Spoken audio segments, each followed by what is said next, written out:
Hey guys, so if you would consider yourself a Christian, but you believe the following, that all you need to do in Christianity is accept Jesus Christ as your Lord and Savior, you are not a Christian. Additionally, if you have the belief that Christ died for your sins, and if you accept Him as your Lord and Savior, that lets you off the hook, you are additionally being misled. Christianity fell off the main message of Jesus 2,000 years ago. And if you're practicing Christianity in most places in the world, you are not actually a Christian.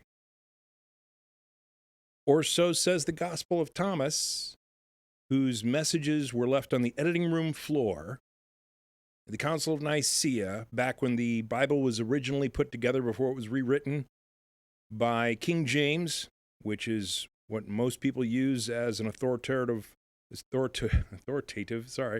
Bible these days, and which of course has a number of errors and translation errors and omissions, etc., and is nowhere near the original message that Jesus was delivering a long time ago. Today we're going to go through a cold reading of the Gospel of Thomas from my perspective. Now, I am officially an ordained Christian minister, and I have experienced and understand the messages within the Gospel of Thomas. And so I'm hoping to be able to provide you a little bit of insight, because what Jesus was actually teaching a long time ago, and because this is not taught by your preachers in your pulpit, they are unintentional liars to you, and they are leading you astray. They are what Jesus would call the blind leading the blind.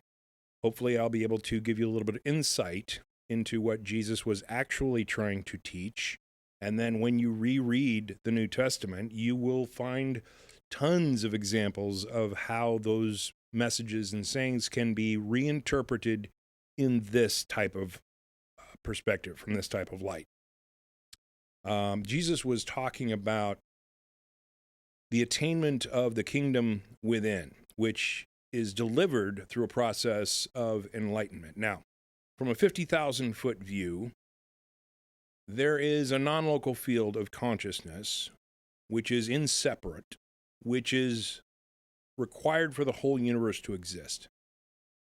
And that consciousness in its entirety, in its inseparateness, in its wholeness, is the intelligence of God. It is the existence of the consciousness that moves and creates, present tense, the universe in every moment that we experience it. And you are a portion of that. You're a little piece, part of that puzzle. And discovering that, because you're tied into that and you're part of that, discovering that from within yourself then allows you access to become one with everything in the universe, because the field is inseparate. And even though you are a small bit of the portion of its existence that creates your small little experience, this is exactly what Jesus was talking about. It's the same message that Muhammad was trying to deliver in He Who Knows Himself Knows God. It is the same message that was trying to be delivered by the Kabbalists in Judaism. It is the same message that the Buddha was trying to enlighten us about, regarding becoming one with everything and being that thing that is everything, and discovering your true Buddha nature. That is the exact same message that Jesus was trying to convey to us. And I'm going to take you through the Gospel of Thomas to be able to have you better understand that from a little bit of a different perspective. We have a little bit of a different studio setup here today. I hope you enjoy it. I got a bunch of things that I need to clean up here. I got a couple of things plugged into our little switcher here. So we're going to go through this and hopefully not screw it up. But I'll take you through every one of these sayings and interpret them the best I can. There's some incomplete sayings, so that I can not try to complete those. We'll just mention that they're incomplete and keep going. If there's something that I don't want to speak of, I may do that a couple of times, because there are a couple things in here that probably they go beyond words, as the entire existence and experience of consciousness does. a lot of it simply goes beyond words. And so we will muddle through this as best we can, but I want to give you a good idea of what Jesus was trying to teach us from a perspective of, maybe I kind of got a glimpse of it and can give you a better idea of what was going on in the Gospel of Thomas. I don't know. We'll see. You're allowed to have your own opinions and make your own judgments at the end of this thing. And don't take what I say as gospel truth, because I'm making noises out of my mouth means that I am spewing inaccuracies compared to the reality that you receive when you experience it for yourself, which is what Jesus wanted to lead us into, was the experience firsthand of discovering the kingdom within. So, with no further ado, let's get right into this and jump into the first saying. And the gravitas that Jesus wanted to put on these sayings that he communicated with Thomas, who was considered the twin. He was one of the only disciples who Jesus considered to be enlightened, and said so on multiple occasions. And Thomas went on to succeed Jesus and went and traveled throughout the Asian regions and settled down, and I believe was buried somewhere in the Kashmir region. Not sure of that, but he did succeed Jesus, and he did teach Jesus' message after Jesus had passed away. And he said, whoever discovers the meaning of these sayings won't taste death. Now, this is pretty simple, in that when you discover the truth of consciousness, you discover your true nature of existence. The existence that we have here in this human body is only us tuning into our true existence, which is in the field itself, the consciousness field. We have a portion of ourselves that exists beyond our body, and we are simply a physical manifestation and a physical experience of our consciousness, kind of tuning into our physical existence here. And so when you discover the reality that you exist beyond your body, then you discover that immortal portion of yourself, and thus you won't taste death, because you have discovered what is within you that transcends your body, transcends your death, and allows you to exist beyond. Because if you have the idea as a Christian that your spirit starts with this physical manifestation, you are woefully mistaken. Your spiritual existence existed before this thing came into being, and you simply tuned into this physiology.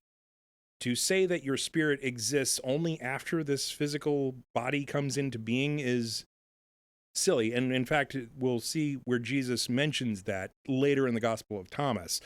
But you're tuning into that immortal existence from your body itself. So that's what Jesus is talking about when he says, whoever discovers the meaning of these sayings won't taste death.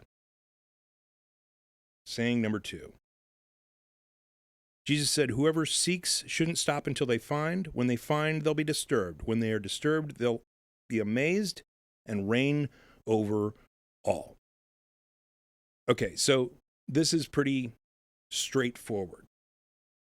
What Jesus is talking about here is the experience of enlightenment itself, the process of transcending your regular waking awareness existence into the non-local awareness where your consciousness is expanded outward almost infinitely. Whoever seeks shouldn't stop until they find, meaning this is so important that you should not stop seeking it until you find enlightenment. And I told my son the exact same thing. Make this your number one goal in life, and do not stop until you find it. When they find, they'll be disturbed. Now, the reason they'll be disturbed is because the consciousness expansion experience brings into your awareness things that you had no idea exist, and it is overwhelming. The experience of infinity is overwhelming. And when you experience that, it is disturbing. It is, holy crap, I had no idea that my consciousness could expand out that far and be inclusive of that much information. It is, like I told it in the in my experience where I wrote about it in the Mind Hacking Happiness Blue Book. I explained it that my the consciousness, the screen door of my consciousness, I think is what I said, was just about ripped off its hinges when all of the intelligence of the universe, all the intelligence of God started passing through me. And so, of course, yes, I was certainly disturbed. I said, please stop, turn it down. This is too much. I thought I was going to be disintegrated into nothing at the point that I was accessing infinite intelligence and infinite wisdom. It is a very disturbing experience. And so he goes on to say, when they are disturbed, they'll be amazed. Of course, amazed. Maybe we should change that word to enmazed, because when you put a maze in front of somebody, the complexity that exists there is flabbergasting and can be overwhelming and can be surprising. And so amazed is a great word. And reign over all. Now, having access to infinite intelligence and infinite wisdom to where you can actually bring back science like I did. I've got another book over there where I brought back how human emotions work that surpassed all of the understanding of psychology to this day. And then psychology came from 2007 and 2013 and proved absolutely every bit of what I wrote to be accurate. When you do that, you have an access to some amazing insight and some amazing understanding that man just normally doesn't have access to. And you could do this too. That's like not saying that, oh, look at me, I'm something special. This is meant for everybody, which is the message that Jesus is trying to convey in the Gospel of Thomas and in all of the other writings that wound up on the editing room floor, because the men who were trying to decide what to put in the Bible to create their religion, which we can have that discussion later, which has its drawbacks and limitations to be certain, they couldn't understand it, and so they didn't want to put it in their message, in their tome, in their one reference that they were going to use to say, here's how this religion works. That didn't want any of the esoteric teachings in there to say, go look within yourself. We need to have an authority figure up at the pulpit telling you what to believe and understand. In fact, the early Bibles weren't even accessed by the original parishioners. It wasn't even written in their language. They weren't allowed to read it. Only the people at the pulpit were allowed to read it and interpret it and tell you what it said. So, yeah, there's that. But when you tap into infinite intelligence and infinite wisdom, you start to understand things. You start to be able to control energies that you weren't able to control before. And so you can reign over all from Jesus' perspective. Saying 3. Jesus said, if your leaders tell you, look, the kingdom is in heaven, then the birds of heaven will precede you. If they tell you it is in the sea, then the fish will precede you. Rather, the kingdom is within you and outside you. When you know yourselves, then you will be known, and you'll realize that you're children of the living Father. But if you don't know yourselves, then you live in poverty, and you are the poverty. And this speaks directly to what we said just a few seconds ago, or a few minutes ago, when we were talking about the kingdom of heaven is your ability to tap into your consciousness and then spread out infinitely through tapping into the non-local field of consciousness, which is you. It is God, but it is a small portion of that is you, yet the field is inseparate. It is all one thing. And so when you tap through your body into your infinite consciousness, then there is no line of demarcation anymore.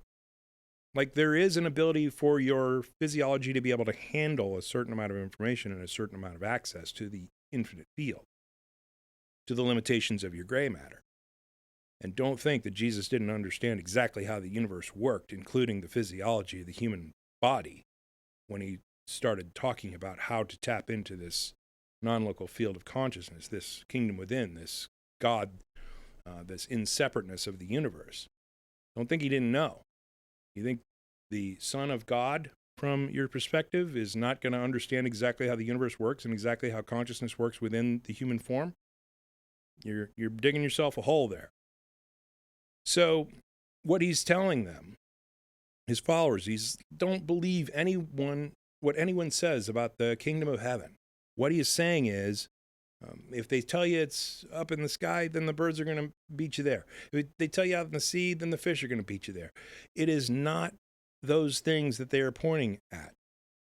The kingdom is within you and outside you. So it is within you. You have to go within yourself to be able to discover it. And it's also outside you, meaning it's everywhere in the universe that you are not, but that which you are an inseparate part of. And that's exactly what he's talking about. Then he goes on to say, when you know yourselves, then you will be known, and you will realize that you're children of the living Father. So you will realize that you are a portion of the everything. You are a portion of the inseparate consciousness that is the Father, right? You have to put words to these things that are inaccurate. The Father seems to be one that Jesus would glom on to say the Father, the consciousness, God, the everything, right? The Alpha, the Omega, all of it, every bit of it, we're going to call the Father. The Father's kingdom is the realization. The Father's kingdom is the intricacies that are everything that help create everything through the collapse of the wave function in quantum mechanics.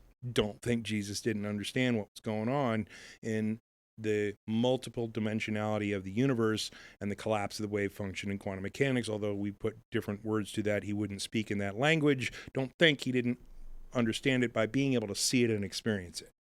Because you can. You can. So when you know yourselves, then you'll be known. When you know yourselves, you'll be known by the entire field. And you realize that you're children of the living Father. You'll realize that you're part of the whole thing. But if you don't know yourselves, then you live in poverty and you are the poverty, meaning you are stuck within your individual sense of self. You're stuck within your I am this thing. I am governed by my sense of self. I'm governed by my wants, likes, dislikes. This is the only thing that I am. It's the only thing that I exist within. And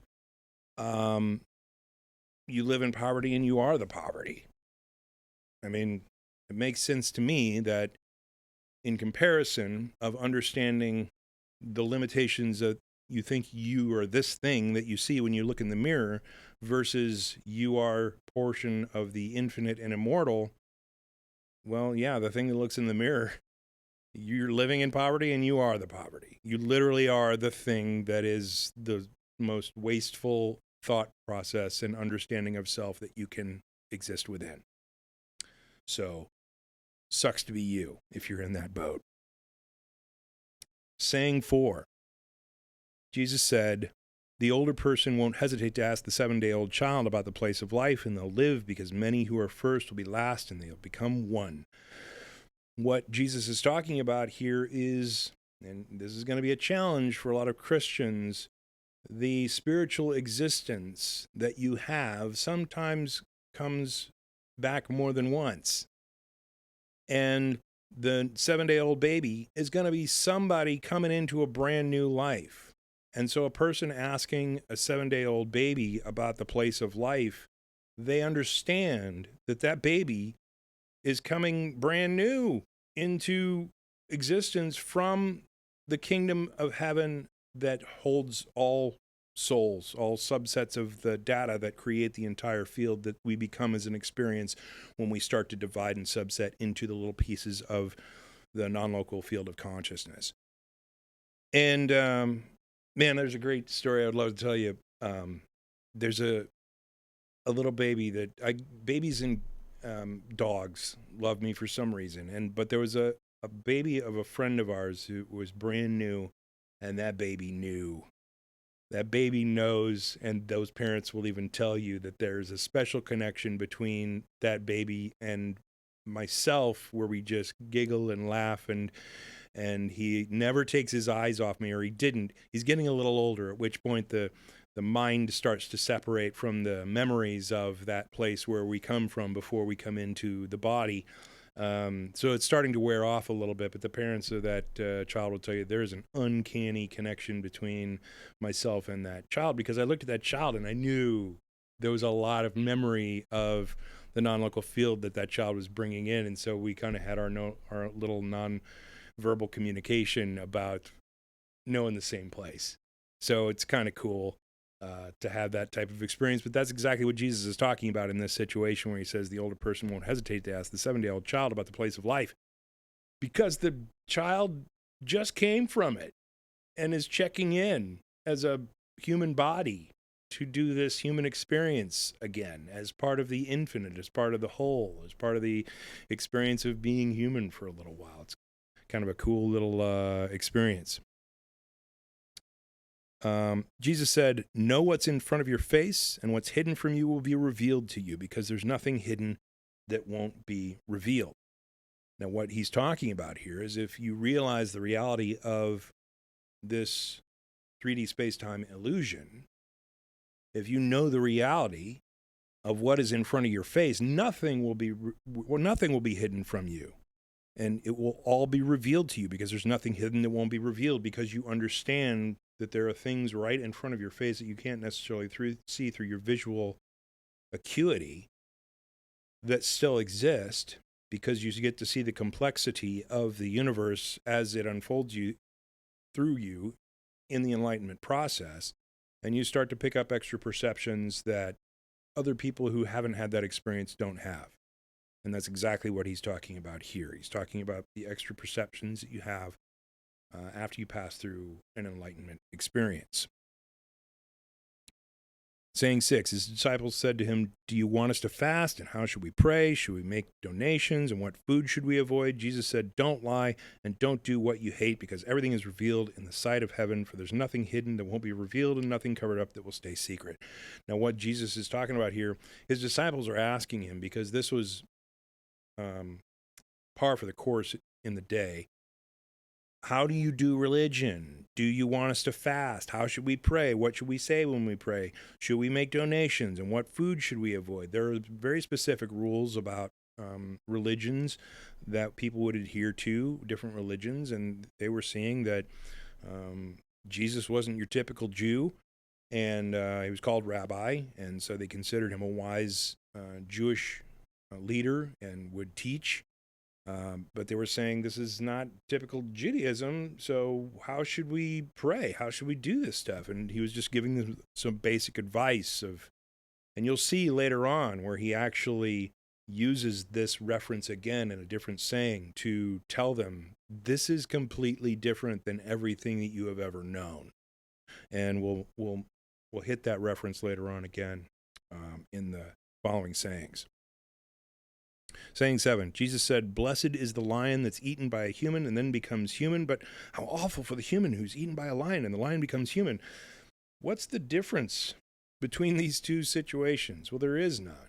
The lion becomes human, right? So the end result is the same. But what he was saying is, look at the difference between your perception of how blessed the lion is from your perception, from your mindful perception, that the lion becomes human when the human eats him. But oh, how horrible it is for the human when the lion eats the human and the lion becomes human. Well, that's your sense of self creating judgment on those two identical situations. And he was kind of calling him out to say, you know, your ideas are a little crazy. Your ideas are something that you shouldn't necessarily pay attention to. And when you look at the two results that are exactly the same, the only difference between the two situations is your judgment and the meaning that you put on something with your human mind, which is going to be limiting you to be able to pass through into the kingdom of our Father, right? What he's saying is, don't let your mind and your attachments of mind limit your thought. And we'll see more of that in the Gospel of Thomas as we move forward. Saying 8, he said, the human being is like a wise fisher who cast a net into the sea and drew it up from the sea, full of little fish. Among them the fisher found a fine large fish and cast all the little fish back down to the sea, easily choosing the large fish. Anyone who has ears should hear.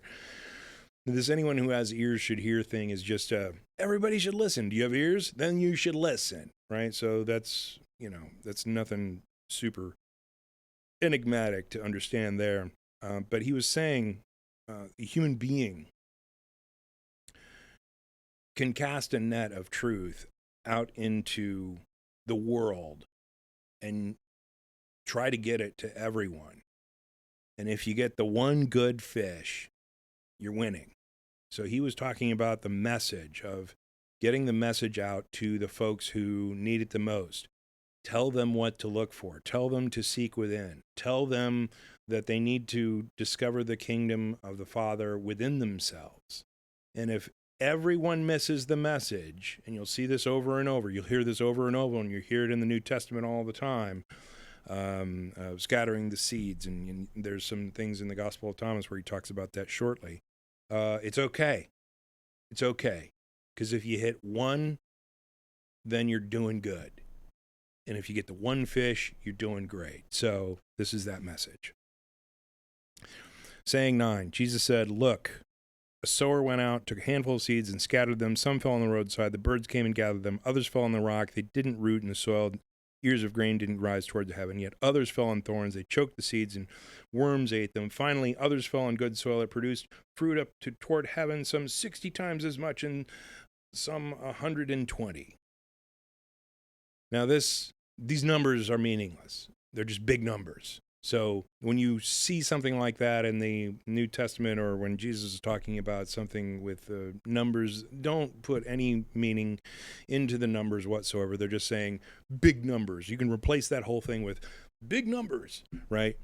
But this is exactly what we were talking about in the last saying, where he said, look, when you go scatter seeds, most of them don't root, but the ones that do are going to make a difference. And that's what you got to remember, because he's setting them up for the expectation of kind of a failure, right? He's saying, you're going to talk to a ton of people, and this is not going to be a great success story for you when everyone kind of ignores you. And so you have to be ready for that. And by the way, this is exactly what we're talking about in the New Testament, where it says the path is narrow, or the path and the gate are narrow, and fewer the number who would enter the kingdom of heaven, because exactly this is going on.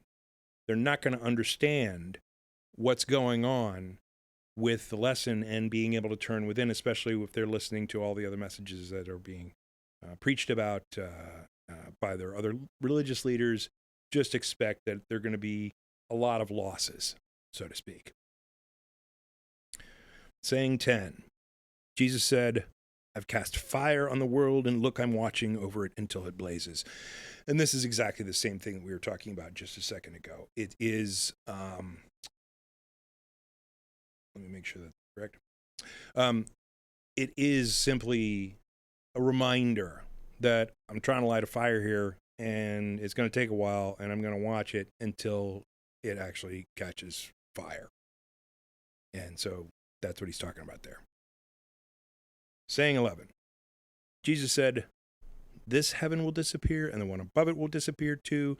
Those who are dead aren't alive, and those who are living won't die. In the days when you ate what was dead, you made it alive. When you're in the light, what will you do? On the day when you were one, you became divided. But when you become divided, what will you do?" And this is a kind of a lesson where you're supposed to answer the question that he's asking right after he asks it. Let's go through this a little slowly. This heaven will disappear, and the one above it will disappear too. And this is one of the things that you realize when you experience non-locality and you experience consciousness beyond time. You get to see everything that occurs within the universe all simultaneously at once. And one of the things that occurs is that you see that everything is impermanent, and the existence that you're within now at this moment will pass away. And so he's saying the heavens will pass away, and the heavens above it will pass away too. Everything that exists in past, present, and future is impermanent and will not exist someday. And those who are living won't die. And excuse me. And those who are dead aren't alive, and those who are living won't die. And this is simply a way of saying that your consciousness is immortal, that your consciousness will survive all of the falling away of everything, because consciousness is the one thing that is immortal and permanent. And in the days that when you ate what was dead, you made it alive. When you're in the light, what will you do? And so what he's saying is, he's saying, okay, imagine when you're no longer alive, what will you do, right? What is there to do? You're separate. You're part of the Father. It's a process, never-ending cyclical process. And on the day you were one, when you were in separate, when you're part of the one whole, part of the Father, part of everything, you became divided to become a human. You have a separate-ish consciousness that is divided from infinite existence, because you can't experience infinity and still lift a sandwich to your mouth. So if you're able to experience humanity, you got to have a separation from the infinite consciousness at some point. And this is true even for extraterrestrials. They have more of the infinite consciousness and more tracks of consciousness that they can handle. But humans are quite limited in our individuality and our intelligence. But when you become divided, what will you do, right? And what he's saying is, well, you become human and you do the human thing. You become divided. And it's okay to accept that, and it's okay to be that. But you don't necessarily have to give up the fact that you're infinite, that you're part of the whole thing, that you're part of the inseparateness. But you be the human being, and you do the human stuff. And that's kind of a reminder, kind of a lesson to say, here's what do you do when you're divided? Here's what you do. You do this stuff that we're doing as you sit before me and I talk to you about the truth, about what you're supposed to be looking for. That's what that message is about. The disciples said to Jesus, "We know you're going to leave us. Who will lead us then?" This is just a little bit of housekeeping here. Jesus said to them, "Wherever you are, you'll get James the Just, for whom heaven and earth came into being." So, I'm not around. Go ask James. Just a little bit of housekeeping there. Saying 13, Jesus said to his disciples, "If you were to compare me to someone, who would you say I'm like?" And Simon Peter said to him, "You're like a just angel." And Matthew said to him, "You're like a wise philosopher." And are you ready for the wisdom? Because here comes the wisdom.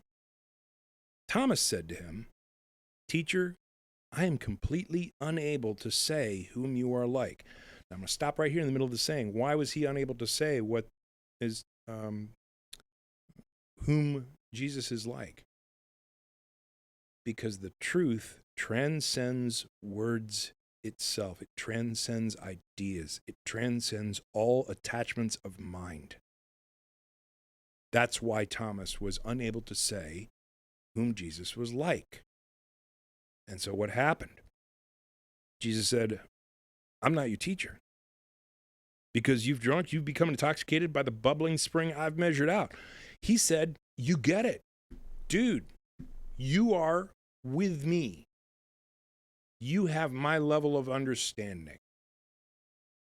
Well done."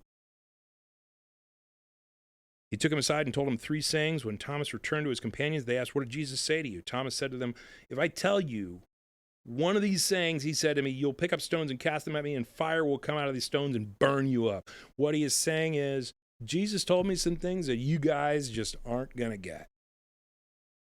So, not going to tell you. Sorry. Because Thomas understands being with Jesus who is enlightened, because he followed the understanding of Jesus.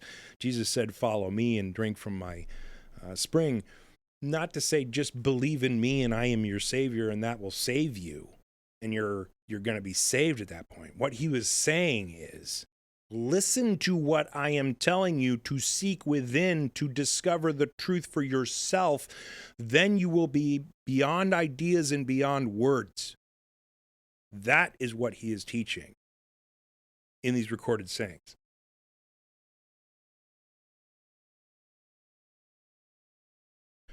Jesus said to them, "If you fast, you'll bring guilt upon yourselves. And if you pray, you'll be condemned. And if you make donations, you'll harm your spirits." What is he doing here? He's telling them all the ideas, because these are ideas of how you would follow a religion. All these ideas that you guys have, throw them out the window. Because what you are thinking and what you are trying to, the framework that you're trying to put around this to create a belief system or an understanding of what I'm trying to tell you does mean nothing in comparison to the truth that you will understand when you experience the kingdom of heaven within. He is telling them, if you fast, you'll bring guilt upon yourself. Well, you're supposed to fast, aren't you? When are you supposed to fast? If you fast, you're lost. And if you pray, you'll be condemned. Whoa, what are you talking about if we pray? We're supposed to pray, right? How are we supposed to pray? Jesus gave him a prayer in the New Testament, right? The Lord's Prayer, right? He said, oh, fine. If you want a friggin' number of words to say, here's the words that you say, right? He gave that in desperation to say, geez, oh, Pete, if you guys are going to try to wrestle me down to the ground and ask me what you need to put into your minds to say this one prayer. And that's why he gave you the Lord's Prayer and said, this one, don't make any more. This one is what you need. Because he was trying to minimize the damage of you putting things in your head that would then block you from being able to realize the kingdom of heaven within when you experienced it by emptying your mind and listening to the silence that exists beyond all of the noise of your mind. That's exactly what Jesus was teaching. And so he is telling them, if you make donations, you'll harm your spirits. Aren't making donations good? Throw everything you know out the window. Throw everything you know out the window, because nothing you know is correct. And we'll have more examples of this as we move forward into the sayings. Jesus said, when you see the woman who wasn't born of a woman fall down on your face and worship that person, that is your father. Understand how dramatic of a statement this is for the time that he's saying it. Because women are of a lesser value than men in this culture. And he said, when you see a woman who wasn't born of a woman, so when you see the female spirit or a feminine divine, when you see that woman not born of a woman, fall down because that's your father. That's such a dramatic statement to make in a time where women are lesser creatures than men. And in the final saying, Jesus, in saying 114, Jesus will bring back that truth to our consciousness again at the last saying in the Gospel of Thomas. Saying 16, Jesus said, maybe people think that I've come to cast peace upon the world, and they don't know that I've come to cast divisions on the earth, fire, sword, and war. There are 5 in a house.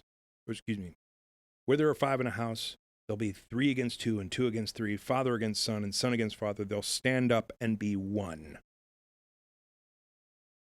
And what Jesus is talking about is the process of trying to replace the religions that are leading men astray from the truth at the time.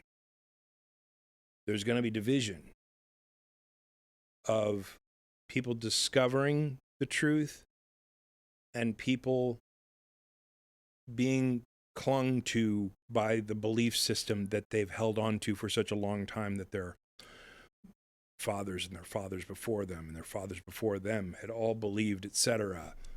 And there's going to be strife during the process. It's the same thing that's going on today, where I say that the people who are practicing Christianity aren't true Christians. Well, that's true from this perspective. You aren't following the actual teachings of Jesus to look within and discover the reality of universal consciousness, where everything is one, and you are part of it, and Jesus is telling you to find it within yourself and experience it for yourself. You're off believing the words of some book somewhere, listening to some idiot at a pulpit who's telling you things that aren't correct, and you're believing them, and it's leading you astray. It's the same process today that people are going to have to go through to say, just because people have been doing this Christianity thing for 1,000 years the same way doesn't mean it's right. And maybe I need to take into consideration what Jesus was actually saying and start to parse his sayings to say, I'm supposed to leave the ideas behind and I'm supposed to go with the experience within me that the Father put within me to experience. That's an ugly, ugly truth. because people are so attached to what they think Christianity is. That's going to be a war before things change. Internally, if not externally.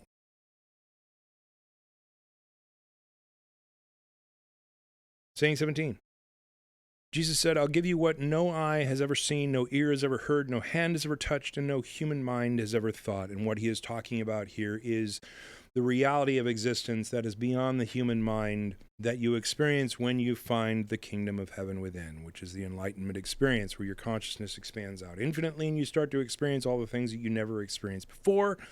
I'll give you what no eye has ever seen, because you get to see stuff that you don't see in 3D space-time.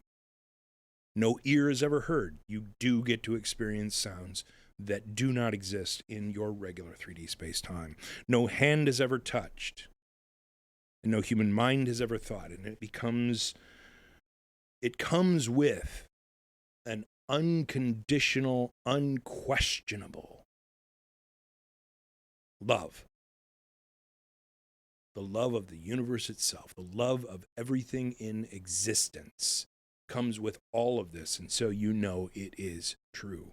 You know it is divine. You know it is the thing that Jesus was telling you to try to discover. Period.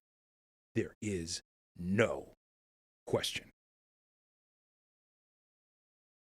And so what he is telling them here in this saying is that, listen, you do what I say, you're going to get what no eye has ever seen, no ear has ever heard, no hand has ever touched, and no human mind has ever thought. That's how dramatic this experience will be for you if you just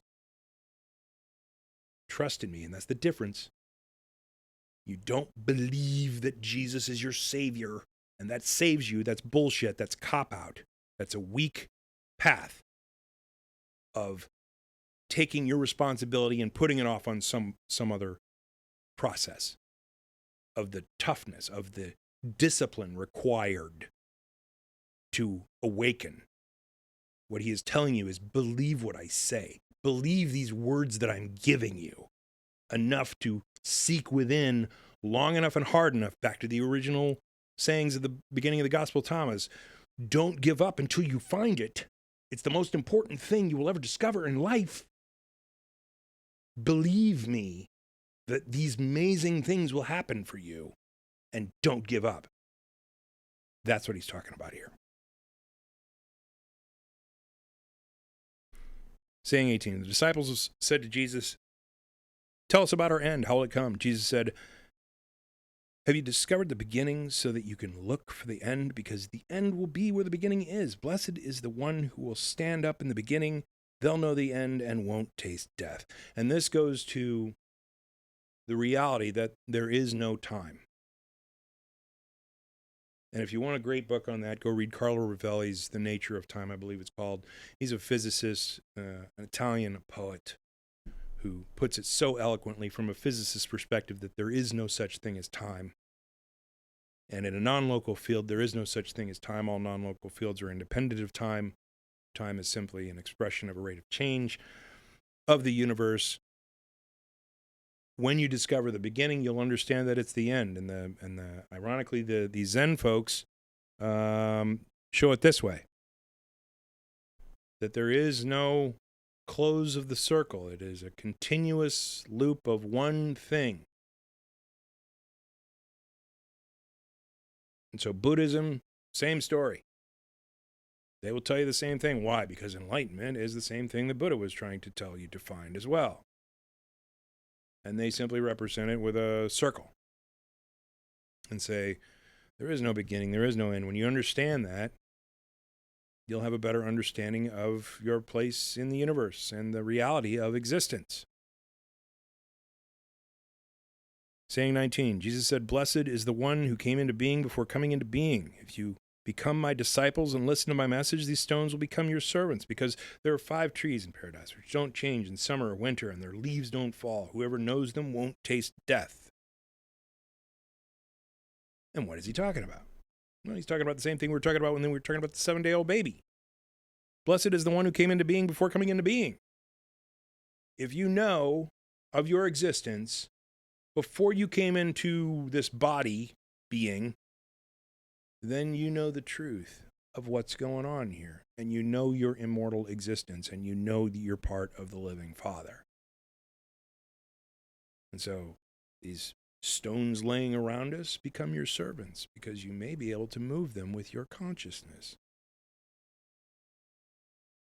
You may be able to do things that you weren't able to do before, because you understand things a little better than you did before. And that is what he is talking about there.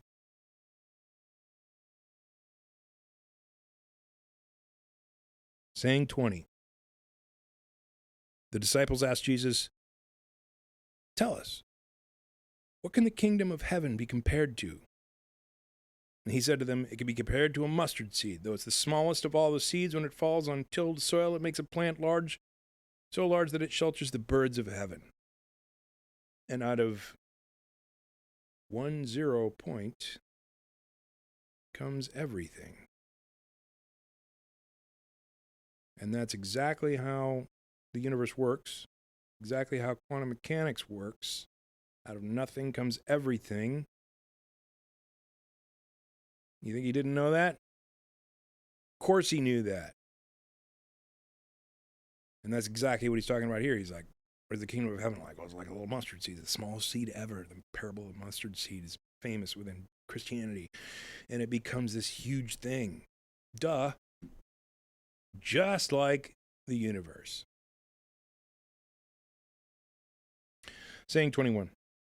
Mary said to Jesus, "Whom are your disciples like?" He said, "They're like little children living in a field which isn't theirs. When the owners of the field come, they'll say, 'Give our field back to us.' And they'll strip naked in front of them and let them have it and give them their field. So I say that if the owner of the house realizes the bandit is coming, they'll watch out beforehand and won't let the bandit break into the house or of their domain and steal their possessions. You then watch out for the world, prepared to defend yourselves so that the bandits don't attack you, because what you're expecting will come. What you're expecting will come. May there be a wise person among you. When the fruit ripened, the reaper came quickly, sickle in hand, and harvested it. Anyone who has ears should hear." So this is anyone who has ears should hear. If you have ears, you should listen. Because what he is saying here is, they're like little children living in a field which isn't theirs, meaning they're living in a 3D space-time reality that doesn't really exist from a wholeness of the universe perspective. And they're not talking about taking off their clothes. He's talking about taking off the human body and the human existence, period. Your identification of your humanness of your body. Taking off the clothes and trampling them. Taking off your entire body, your entire existence, and trampling them. And you need to understand that if you're going to exist within this 3D space-time, you're going to expect the bandits and the people who come to take the stuff that's connected with this 3D space-time. And you should expect it. And you shouldn't be attached to it. Because when you expect it, then you can move into what I talk about in the Mind Hacking Habits Red Book. Your equation of emotion, your expectation, and or preference as compared to your perception can create your entire emotional landscape. All the negative emotions of your existence can take you away from your spirituality, etc. Expect that this BS is going to come. That's exactly what he's saying when he talks about the bandits.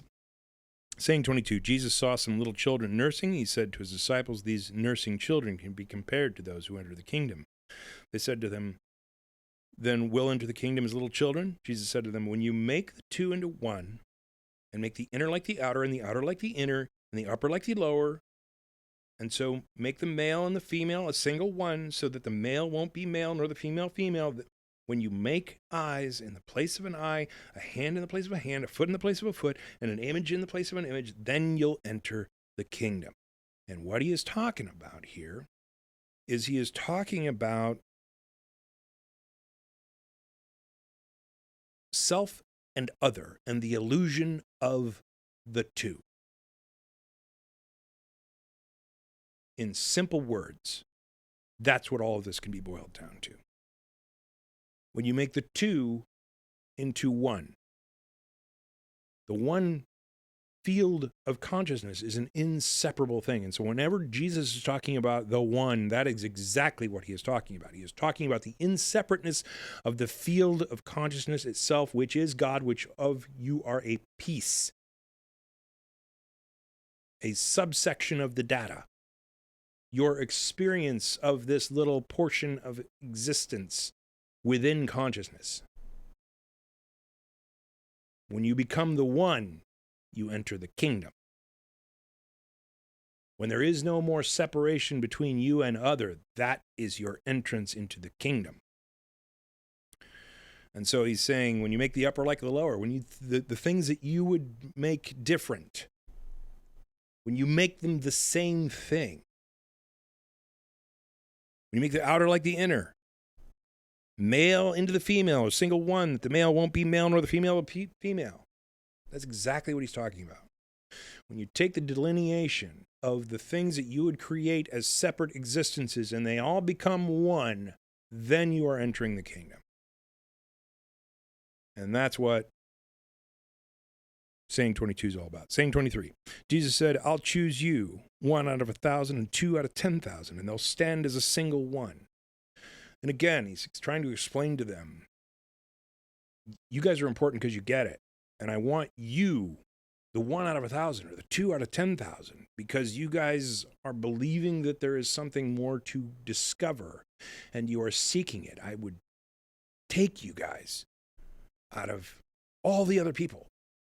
This goes back to the many fish and getting the one fish and throwing the seeds and getting the one to root.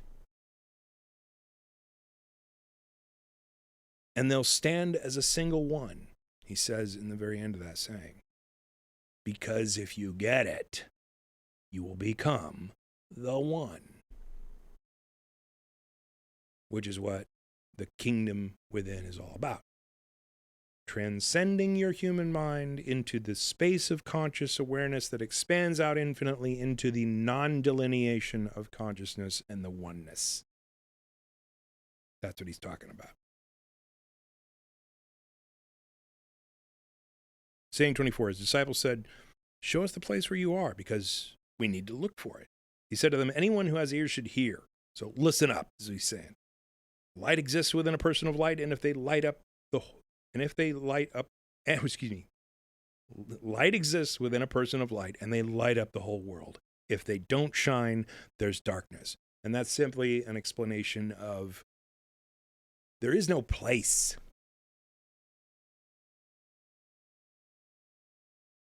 Light exists within a person of light. If you're plugged into it, you're plugged into it. And if you're not, darkness exists. So the thing that you're looking for, the place that you're looking for isn't a place. You don't walk there.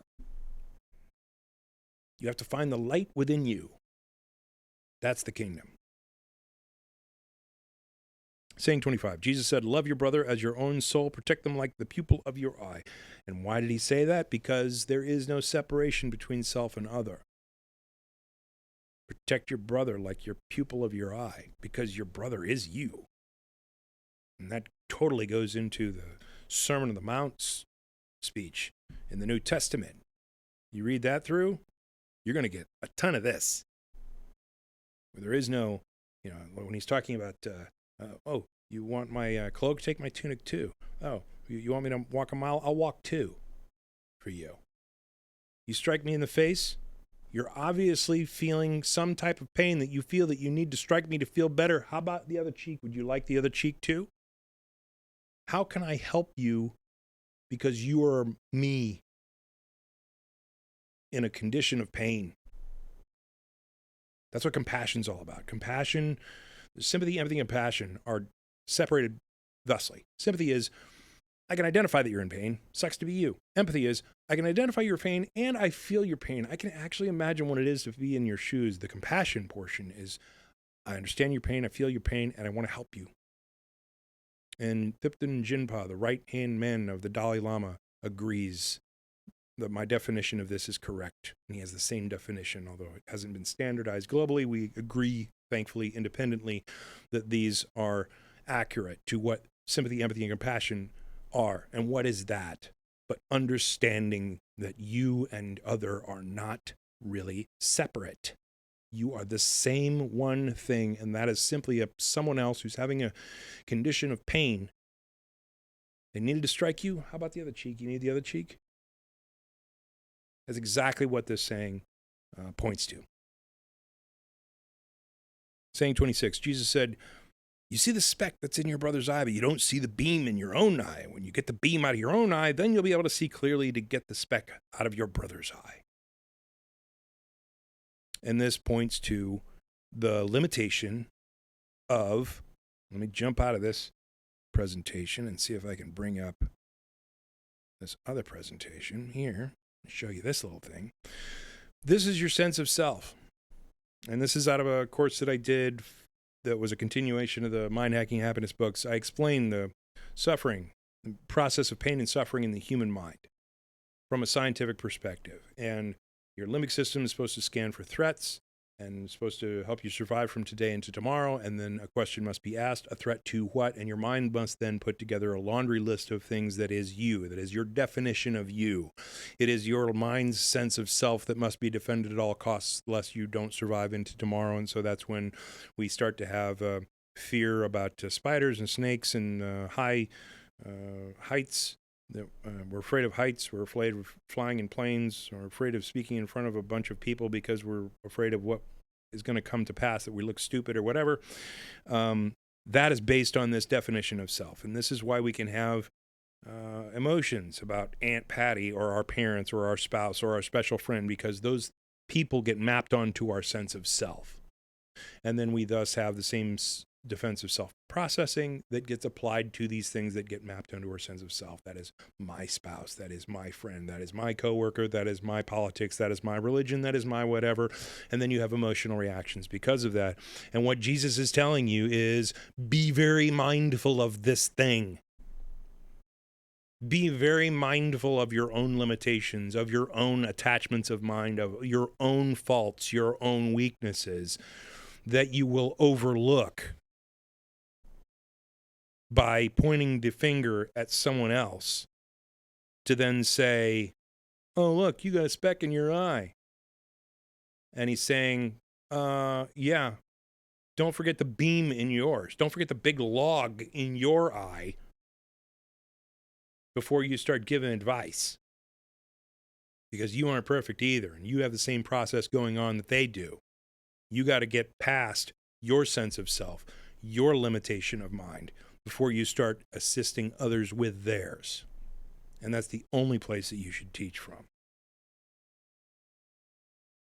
Saying 27, if you don't fast from the world, you won't find the kingdom. If you don't make the Sabbath into a Sabbath, you won't see the Father. And what he is talking about here is he is talking about meditation specifically, because he did meditate, as is clearly defined historically. But he's saying if you don't fast from the world, if you don't fast from the thoughts of your mind, if you don't fast from what's going on around you, you won't find the kingdom. Because the process is, as Zen teaches us, as Buddhism teaches us, when you quiet the mind enough, and from a neuroscientific perspective, when the patterns of your mind, the normal patterns of your mind that block you from realization cease or diminish enough, then new patterns arise. You connect into non-local consciousness and can experience enlightenment from that point. If you don't fast from the world, you won't find the kingdom, is what he said. Because he's saying you have to quiet your mind. You have to stop the patterns that are inhibiting you from realizing expanded consciousness. And what he's saying is if you don't make the Sabbath into a Sabbath, you won't see the Father. The Sabbath is supposed to be a day of quiet. The Judaism's Sabbath for the very devout Jews. They don't use technology on Saturday. They can't use the elevator on Saturday. They can't use cell phones. They can't use lights. They can't use anything on Saturday because it's supposed to be a day of quiet. A day of resting the mind and becoming quiet and moving within so that you can then have that discovery within that allows you to find the kingdom of the Father. And that's what he's talking about here. Saying 28, Jesus said, I stood in the middle of the world and appeared to them in the flesh. I found them all drunk. I didn't find any of them thirsty. My soul ached for the children of humanity because they were blind in their hearts and couldn't see. They came into the world empty and plan on leaving the world empty. Meanwhile, they're drunk. When they shake off their wine, they'll change. And he's not actually talking about wine. He is not actually talking about being drunk. He's talking about being wrapped up in the human mind. He's talking about being wrapped up in the things that distract you, that make you act unnaturally or differently than you would if you were awake. And he's expressing his frustration from my perspective. I stood in the middle of the world and appeared to them in the flesh. I found them all drunk. I didn't find any of them thirsty. None of them were looking for the truth within. Yeah. That's still true of today's world. You're all distracted by what you think religion should be or what you've been told your religion is. The truest thing that Christianity has to original Christianity is called Eastern Orthodox Christianity. They're all about meditation. They're all about discovering enlightenment. They're all about discovering visio beatifica, the beatific visions that exist within the mind when your consciousness expands out to infinity. That's original Christianity. What most people are experiencing and worshiping as Christians today is not Christianity that Jesus meant you to follow. By the way, Jesus didn't even want to be a religion. He didn't want you to follow any religion. He just simply wanted you to look within. And that's what the Gospel of Thomas is all about, is telling you, cease the things that you're attached to in your mind and look within. If you do not fast from the world, you will not find the kingdom. These things are very simple to understand. Saying 29, Jesus said, if the flesh came into existence because of the spirit, that's amazing. If the spirit came into existence because of the body, that's really amazing. But I'm amazed at how such great wealth has been placed in this poverty. And what is he talking about there? He's talking about the ideas of this being important, of this body being important. It is not who and what you are. The thing that is important, that is who and what you are, is the spiritual existence beyond this body that is inseparate from the Father, inseparate from consciousness existence of the universe. Because he's saying, wow, and he's making a joke of it. He's like, if the flesh came into existence because of spirit, wow, that's amazing. Like the spirit created a body and everybody's so excited about it. If the spirit came into existence because of the body, wow, that's even more amazing. And I can't believe how much bullshit you're putting into these ideas. That's exactly what he's saying. But I'm amazed at how such great wealth has been placed in this poverty.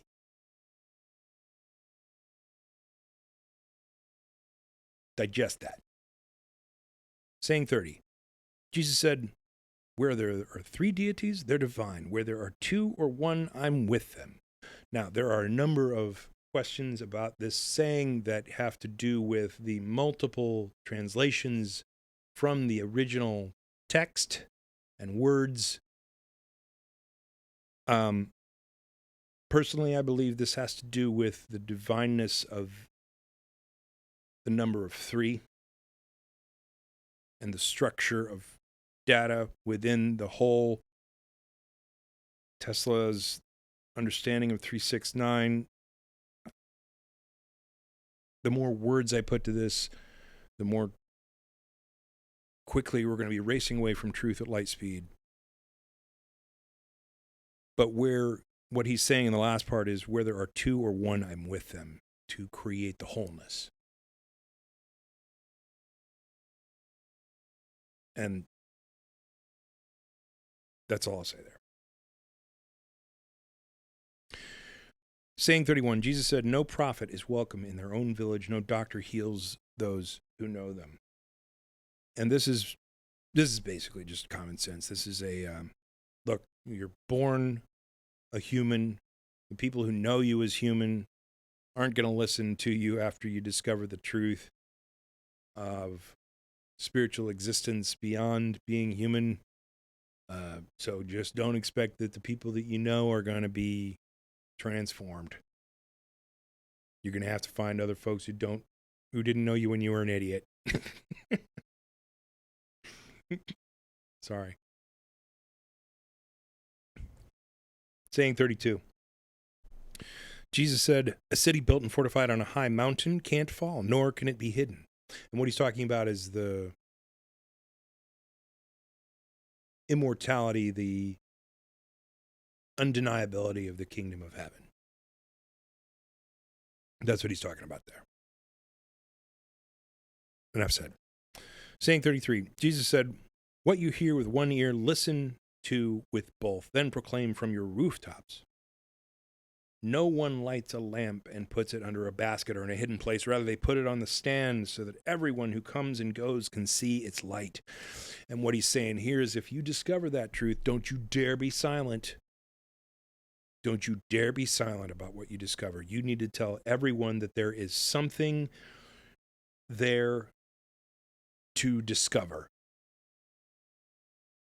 And your proclamation, your sharing of that light will help them see and will help them find their own light. So that's what I think Jesus was talking about there. Saying 34. Jesus said, if someone who is blind leads someone leads someone else who's blind, both of them fall into a pit. And this is the situation of most of the world's religions today. I don't think most of Islam is being led by enlightened masters, although there is a subset of Islam that does seek enlightenment. I don't think most of Christianity today is being led by enlightened leaders, and I think they're the blind leading the blind, and I think there are a subset. You may be a Christian, consider yourself a Christian, and are actually following the messages that Jesus is talking about here. I'm not going to make any judgments on any of you besides the fact that I think in general, the invention of religion is not a good thing when it fills your head full of stuff for you to believe that then stops you from seeking the truth within. And I think Jesus was talking about exactly that same phenomenon when he said, if someone who's blind leads someone else who's blind, both of them fall into a pit. Saying 35, Jesus said, no one can break into the house of the strong and take it by force without trying the hands of the strong, then they can loot the house. And he's talking about the transition between non-truth and truth, ultimately. Saying 36, Jesus said, don't be anxious from morning to evening or from evening to morning about what you'll wear. Again, attachments of mind. Who cares what you're going to wear? Don't be anxious about this or that or be attached to whatever it is that's going on in your mind. Clear your mind. Meditate, silence your mind, become empty. There's another saying soon that'll help reiterate that. Because when you reduce the noise that's going on, you can hear the thing that exists just beyond. And that's the thing you're looking for. Saying 37. His disciples said, when will you appear to us? When will we see you? Jesus said, when you strip naked without being ashamed and throw your clothes on the ground and stomp on them as little children would, then you'll see the Son of the Living One and won't be afraid. And again, he is saying, when you take all of your attachments of mind and throw them on the ground and trample them, even your attachment to your own body, your identification of self with this flesh thing that you can see in the reflection of the pond, that's when you'll understand me. That's what he's trying to teach. Saying 38, Jesus said, often you've wanted to hear this message that I'm telling you, and you don't have anyone else from whom to hear it. There will be days when you look for me, but you won't be able to find me. And this is just kind of a housekeeping warning saying, guys, you need to listen up. You need to take heed of what I'm telling you to look within, because someday I'm not going to be here. Everything's impermanent, including this flesh you see before you. You're going to look for me, I'm not going to be around. Kind of an urgency warning. Saying 39. Jesus said, the Pharisees and the scholars have taken the keys of knowledge and hidden them. They haven't entered, and they haven't let others enter who wanted to. So be wise as serpents and innocent as doves. And this is just kind of a blocking and tackling. It's saying, listen, there are people out there who are going to limit your ability to want to understand, and you limit your understanding of the truth when you find it. And that is still true to this day. So be very careful about who you listen to, who you believe, and what you put stock in, and only put stock in the things that you know to be true from within, that you were given by Spirit itself. Don't believe a book. Don't believe someone at your pulpit. Don't believe this person talking to you through a video, wherever you're getting this. Even the Buddha said, do not believe anything that I say, versus if it doesn't ring true for you within. It's exactly what he's talking about there. And exactly what Jesus is talking about here. Believe what comes from within you. And be very careful about the people who would limit you from understanding that truth. Jesus said, a grapevine has been planted outside of the Father. Since it's malnourished, it'll be pulled up by its root and destroyed. And what he is talking about is the religions of the world that do not deliver truth. A grapevine has been planted outside of the Father. A system of belief has been planted outside of truth. And it'll be plucked up and impermanent just like everything else. And that is still true today. So, know that. Jesus said, whoever has something in hand will be given more, but whoever doesn't have anything will lose even what little they do have. And what he is saying is, any level of development of your understanding within will fruit. It will grow. It will increase in its power. So even if you have just a little bit, hold on to that little bit, cherish that little bit. If you got just a peak of expanded consciousness, be okay with that. Love that, because that will flourish. That will become more. And if you don't have any of it, then you're going to have even less when time comes around, because you don't have anything real that you're holding on to. You have nothing real that you're rooted into. Saying 42, Jesus said, become passers-by. Now this one is, I love this one, because this speaks to the truth of many of the world's wisdom traditions that say, do not be swayed by your attachments of mind, or by any attachments of mind, or by any attachments of ideas. You can look at anything that's going on around in the world and become passers-by. You are not swayed by those things. You are not swayed by your attachments of mind to be attached to religion or politics or ideas of this and that would divide you into self and other. Become passers-by, not attached to the things that would be used to distract you from the truth that is within you. It's a great, simple saying. I love this saying. Saying 43, his disciples said to him, who are you to say these things to us? You don't realize who I am from what I say to you? But you've become like those Judeans who either love the tree but hate its fruit, or love the fruit but love the fruit but hate the tree. He's saying, you don't see what's before you, but you're divided by mind. You're divided by these things that you're attaching to. You love the fruit or hate the tree, or love the tree and hate the fruit. You picked a side. You're picking, and this is a great example of Matthew 7:1, where my father always used to teach, don't judge lest ye be judged. And what his definition of that he tried to tell me, don't judge somebody lest you've already passed through judgment. And that's not what that says. Don't judge.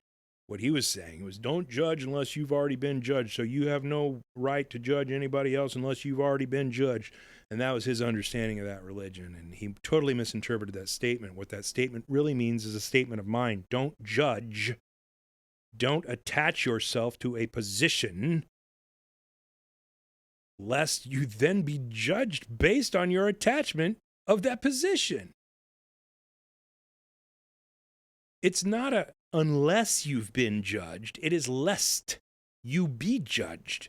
Don't hold on to an attachment of mind where you decide a judgment of something, because then that thereby judges you to be attached.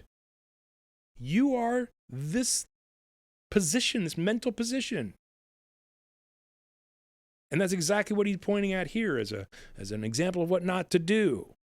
I'm standing right before you, yet you love the fruit and hate the tree, or hate the tree and love the fruit. Don't be stupid. Or at least that's what I think he's saying. I might be wrong. Who knows? Saying 44, Jesus said, whoever blasphemes the Father will be forgiven, and whoever blasphemes the Son will be forgiven. But whoever blasphemes the Holy Spirit will not be forgiven, neither on earth nor in heaven. And what he's talking about there is the idea of the Father, the idea of the Son, the separateness of the Father and the Son. The Holy Spirit isn't the Holy Ghost, as people would lie to you and tell you, Jesus after the fact. It is the consciousness of the universe itself. That is the Holy Spirit. If you reread the whole Bible or the New Testament, and you read the sections regarding the Holy Spirit and you see it in that light, it's a wholly different book. If you understand the Holy Spirit to be the unseparate consciousness of non-locality and God in its entirety that collapses the wave functions, creating all the universe in every single moment, you can reread the Bible and have a wholly different experience of that text. Because the reality is, that's what he's talking about here. Yeah, blaspheme against the Father, the idea of the Father. Blaspheme against the Son, the idea of the Son.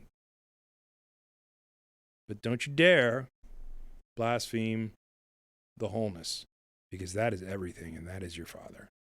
That is consciousness.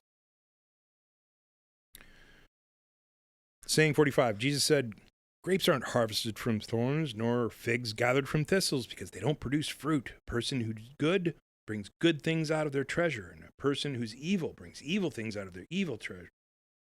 Brings evil things out of their evil treasure. They say evil things because their heart is full of evil. And what this is a reminder not to let your mind fall into evil patterns of separation, of self and other. Don't let your mind fall into, oh, that person is XYZ, or that belief system is 1, 2, 3, whatever it is. There is no separation. The reality is you are the one thing. And that person over there, my grandma used to say it, by the grace of God, there go I. That is simply another person having another experience based on their geological birthplace, their cultural system that they grew up in, their belief system they were handed, their socioeconomic status that they fell into. That is me. You are me, with a different set of experiences. Who am I to judge you? Don't fall into the trap of your XYZ evil thoughts. I don't like you if you're not like me, which is what most of Christianity preaches, by the way. Most of all religions preach. that if you're not like me, you're wrong. And all that's bullshit. Don't fall into those thoughts. Have positive thoughts. That person laying in the gutter peeing on themselves needs my help. I don't pity them and walk by them and say, thank God that's not me. You reach out a hand. You give them assistance like it's you, because it is you. And you don't envy the mega rich who are chasing money and items and wealth and not truly happy. Because that's a trap. Jesus talks about a bunch of situations where the wealthy are the ones who are impoverished, who have the greatest understanding. Give away your stuff. There's sayings coming up here in the Gospel of Thomas about that.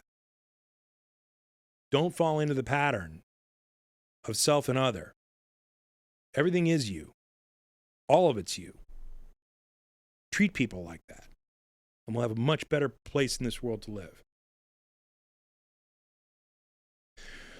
Saying 46, Jesus said, from Adam to John the Baptizer, no one's been born who's so much greater than John the Baptizer that they shouldn't avert their eyes. But I say that whoever among you will become a little child and will know the kingdom and be greater than John. So what he's saying there is, man, here's the pinnacle. John's amazing. But guess what? If you discover the kingdom, you're going to be better than John. Right? And what he's doing there is appeasing the human mind of relativity, of being able to put something against something else and compare it, etc., because he knows, I mean, if you go to some foreign land, you got to be able to speak their language before they can understand you. And what he's talking about there is the separation of self and other, and he's talking about the relevance of relativity. He's saying, John's amazing. You find the kingdom, you'll be even more amazing. Because that's what it's all about. Saying 47, Jesus said, it is not possible for anyone to mount 2 horses or stretch 2 bows, and it's not possible for a servant to follow 2 leaders, because they'll respect one and despise the other. No one drinks old wine and immediately wants to drink new wine. And new wine isn't put in old wineskins because they'd burst, nor is old wine put in new wineskins because it'd spoil. A new patch of cloth isn't sewn into an old coat because it'd tear apart. And what he's talking about here is the dichotomy of the old religious understandings and the understanding you will have when you discover the truth within. You can't mix the two. You can't have the experience of a consciousness expansion experience and then try to fit it within an old system. You can't try to take a truth that is handed to you by God because you become a portion of God's existence and you understand the whole thing and you experience the whole thing, and then try to fit it into an old understanding that is created by man based on a bunch of untruths. You need to separate the two and let them be separate. Trust the one that comes from within you. Saying 48, Jesus said, if 2 make peace with each other in a single house, they'll say to the mountain, go away, and it will. And what he's talking about is if you start to identify that there is no separation between self and other, and 2 separate people make peace with each other in a single house, they'll say to the mountain, go away, and it will. And that is talking about the power that is opened up to a mind that is expanded out into infinity, where you start to be able to control consciousness in a way that you couldn't before, and you can literally start to manipulate matter. This is a very advanced teaching. We will not go into this here, but that is exactly what he's talking about. He's saying when you tell that mountain to move, it will, based on your level of mastery. And that's all I'm going to say there. You can call me crazy if you'd like. I projected into somebody's mind last week.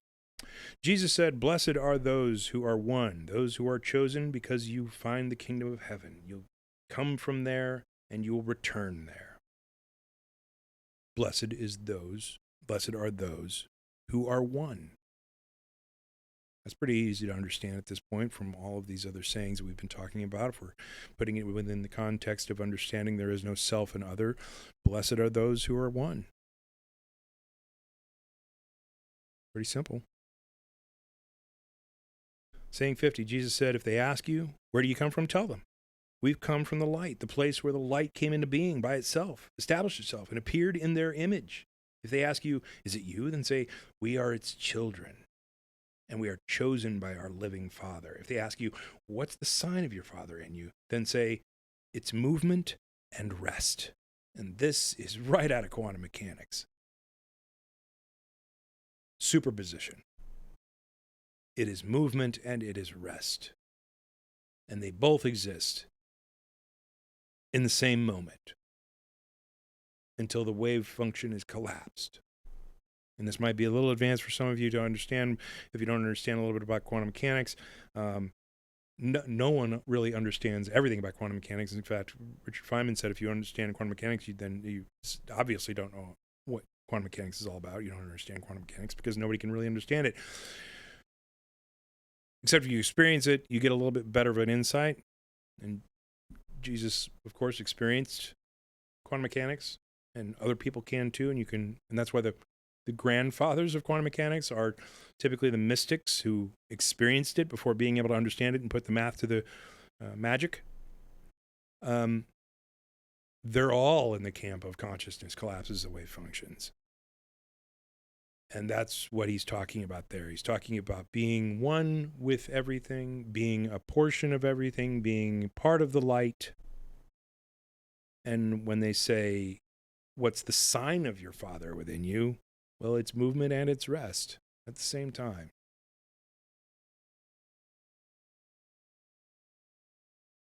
Saying 51, his disciples said to him, when will the dead have rest, and when will the new world come? He said to them, what you're looking for has already come, but you don't know it. And this goes to the illusion of time. That time doesn't really exist. That everything happens simultaneously in the universe. It's all happening, past, present, and future, all happening now. There is no separation of time. Time is a measurement of the rate of change within classical physics. It's a rate of change that slows based on the energy level of the field. So you get near a black hole, and the rate of change slows down because the energy states must resist a higher level of energy within the fields itself to be able to change, and so thus time seemingly passes slower, where away from a high field of energy, it passes much more quickly, and multiple generations die as you're taking a bite of an apple next to a black hole. Right? Same type of weird freakiness happens in consciousness that is independent of time, and that's exactly what he's talking about here. He said, when will the dead have rest, and when will the new world come? He said, well, what you're already talking about has already happened. You just don't even know it. That's what he's talking about there. Saying 52, his disciples said to him, 24 prophets have spoken in Israel, and they all spoke of you. He said to them, you've ignored the living one right in front of you, and you're talking about those who are dead. Again, these folks have already passed away. You're talking about listening to folks who are already freaking dead. You don't even know they're dead. And you're not listening to me? What are you, stupid?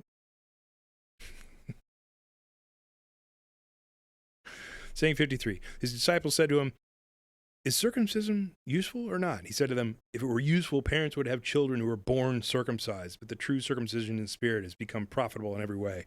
So what he's saying is he's kind of poking fun at his own culture, saying, well, circumcision isn't useful because if it was useful, we'd come out circumcised.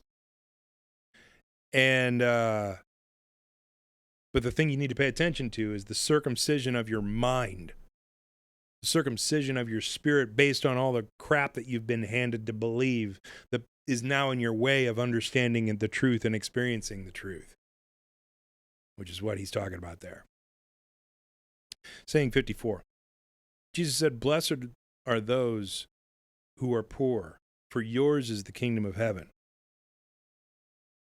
And Plato said, those with the fewest possessions are nearest to the gods, I believe. Some said something similar. But basically, if you have fewer attachments, by having fewer things, yours is the kingdom of heaven. You have less that'll stand in your way of being whole, being the truth of existence, because you have fewer things that weigh you down in mind and in possession.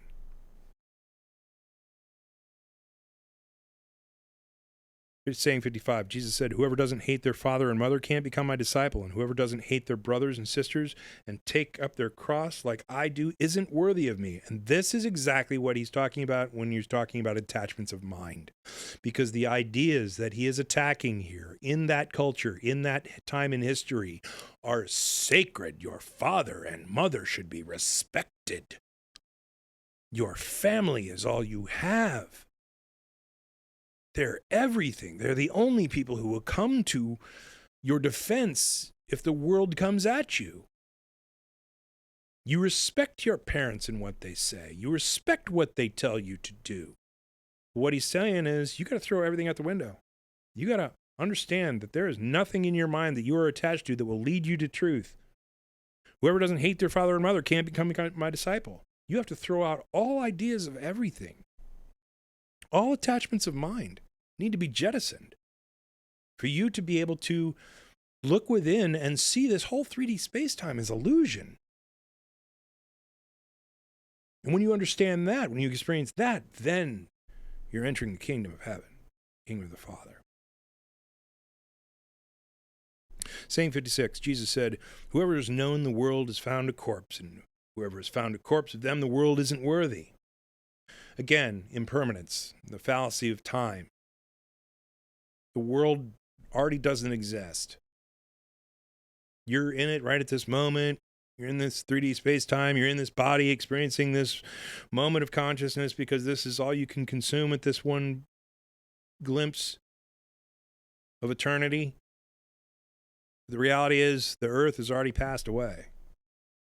And when you see the earth as impermanent, when you see the earth as already gone, of you, the world is not worthy. You have awakened. You have seen the truth.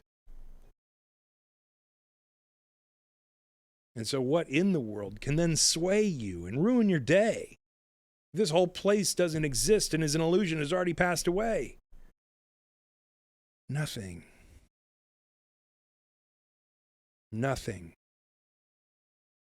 can knock you off even keel. And you can love everyone and everything in this moment.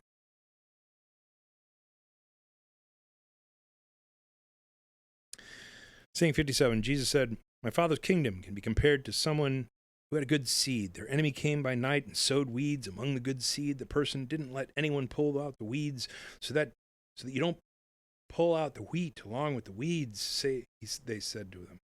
On the day of the harvest, the weeds will be obvious. And they were pulled out and burned. So the truth is going to be the truth.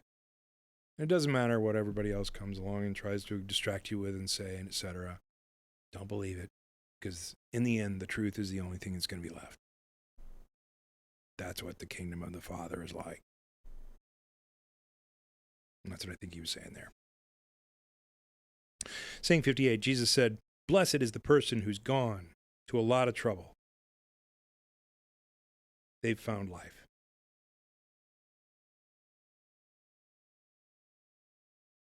And it's not easy. The process of enlightenment isn't easy. I'll tell you that. It's the most difficult thing on the planet. It's the most difficult thing in existence sometimes. To be able to get beyond your attachments of mind, your patterns of mind, your distractions, to be able to get to that place of non-thinking, of complete quietude, where the patterns that have distracted you reduce, is one of the most difficult things in Zen Buddhism, to get to that point of complete quietude where your mind is silent to the point that different patterns can then arise, your consciousness expands out, and you experience enlightenment. It's impossible. Not impossible. Very difficult. Almost impossible to do it naturally. Psychedelics can give you a glimpse. It doesn't give you the whole thing. And I've done all of the most potent psychedelics in comparison to the natural process that I originally experienced, so I can speak from experience on that. They're a tool. Don't get caught up, and don't believe they're the end-all be-all. Blessed is the person who's gone to a lot of trouble. They've found life. That's exactly what he's talking about there. Saying 59, Jesus said, look for the living one while you're still alive. If you die and then you try to look for him, you won't be able to. And that's because we're in a very unique position of being able to expand our consciousness out from our human existence. This has a lot of complexity to it, connected with the differences between human and extraterrestrial consciousness, intelligence, etc. A lot of things that we don't necessarily need to get into. But it is much easier to find enlightenment as a living human being than when you're off in the field and you can't necessarily gain access to the whole thing, and you're this data structure within the subset of the whole. Very complex to discuss, and putting more words to it simply races us away from the truth at light speed, so I will stop talking, get to the next saying. Saying 60. They saw a Samaritan carrying a lamb to Judea. He said to his disciples, what do you think he's going to do with that lamb? They said to him, he's going to kill it and eat it. He said to them, while it's living, he won't eat it, but only after he kills it and it becomes a corpse. They said, he can't do it any other way. He said to them, you too look for a resting place so that you won't become a corpse and be eaten.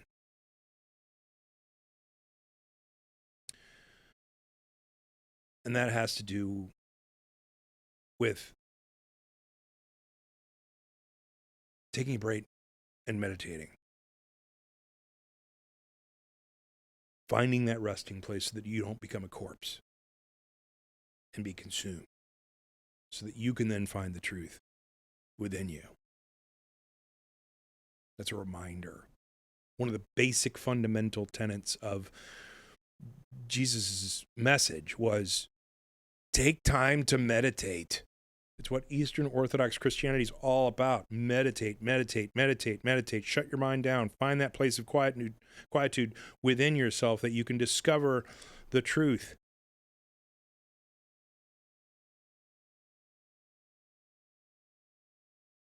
Saying 61.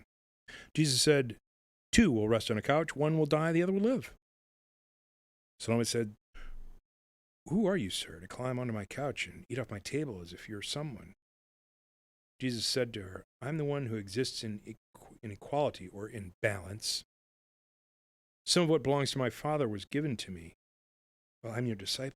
So I'm telling you, if someone is equal or in balance, they'll be full of light, but if they're divided, they'll be full of darkness. And this is what he's talking about, of being in balance, of understanding you have a mind, but you are not your mind. You have emotions, but you are not your emotions. And that's what I talk about in the Red Book of Mind Hacking Happiness, to discuss that position of being able to take your mind and putting it aside, finding that balance of being in the world, but not of it. If that makes sense. That's what he's talking about here. Saying 62. Jesus said, I tell my mysteries to those who are worthy of my mysteries. Don't let your left hand know what your right hand is doing. So what he's saying here is, like, I'm going to tell the people who are going to have a chance of getting it, the truth. And for those who aren't going to get it, Pharisees, Romans, I'm not going to share it with them, because I'm going to scatter those seeds. They're going to fall on deaf ears.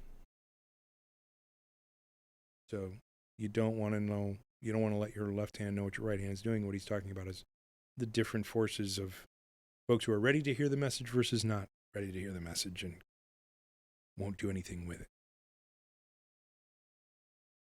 Saying 63, Jesus said, there was a rich man who had much money. He said, I'll use my money to sow, reap, plant, and fill my barns with fruit so that I won't need anything. That's what he was thinking to himself. But when he died that very night,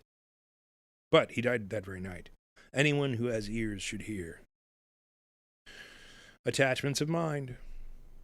Don't get wrapped up in the attachments of mind or the attachments of possessions.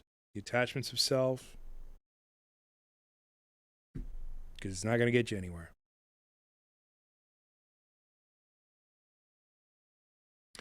Saying 64, Jesus said, someone was planning on having guests. When dinner was ready, they sent their servant to call the visitors. The servant went to the first and said, "My master invites you." They said, some merchants owe me money. They're coming tonight. I need to go and give them instructions. Excuse me from the dinner. The servant went to another one and said, "My master invites you." They said, "I just bought a house and I'm in need. I'm needed for the day. I won't have time." The servant went to another one and said, "My master invites you." They said, "My friend is getting married. I'm going to make dinner. I can't come. Excuse me from the dinner." The servant went to another and said, "My master invites you." They said, "I just bought a farm and I'm going to collect the rent. I can't come. Excuse me." The servant went back to the master. "The ones you've invited to the dinner have excused themselves." The master said to the servant, "Go out to the roads and bring whomever you will find so that they can have dinner." Buyers and merchants won't enter the places of my Father. And what he's talking about here is the people who are weighed down by attachments of the mind don't get the benefit. They're distracted. They're distracted by the 3D space-time reality that is keeping them from the reality of the kingdom within. Jesus always talked in parables. This is another one that makes his same point. Saying 65, he said, a creditor owned a vineyard. He leased it out to some sharecroppers to work it so he could collect its fruit. He sent his servants so that the sharecroppers could give him the fruit of the vineyard. They seized his servant, beat him, and nearly killed him. The servant went back and told his master. The master said maybe he just didn't know him. He sent another servant, but the tenants beat that one too. Then the master sent his son, thinking maybe they'll show some respect to my son. Because they knew that he was the heir to the vineyard, the sharecroppers seized him and killed him.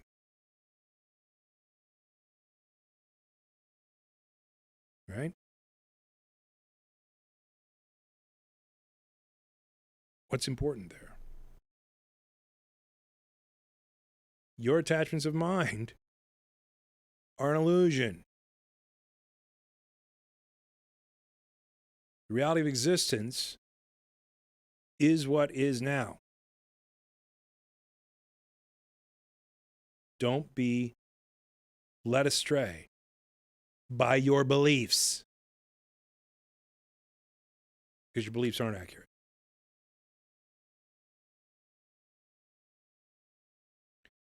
Saying 66.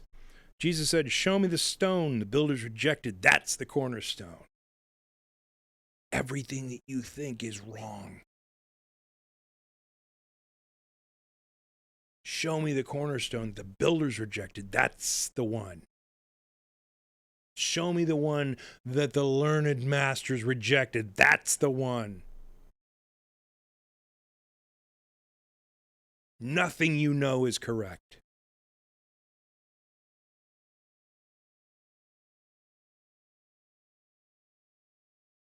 Saying 67.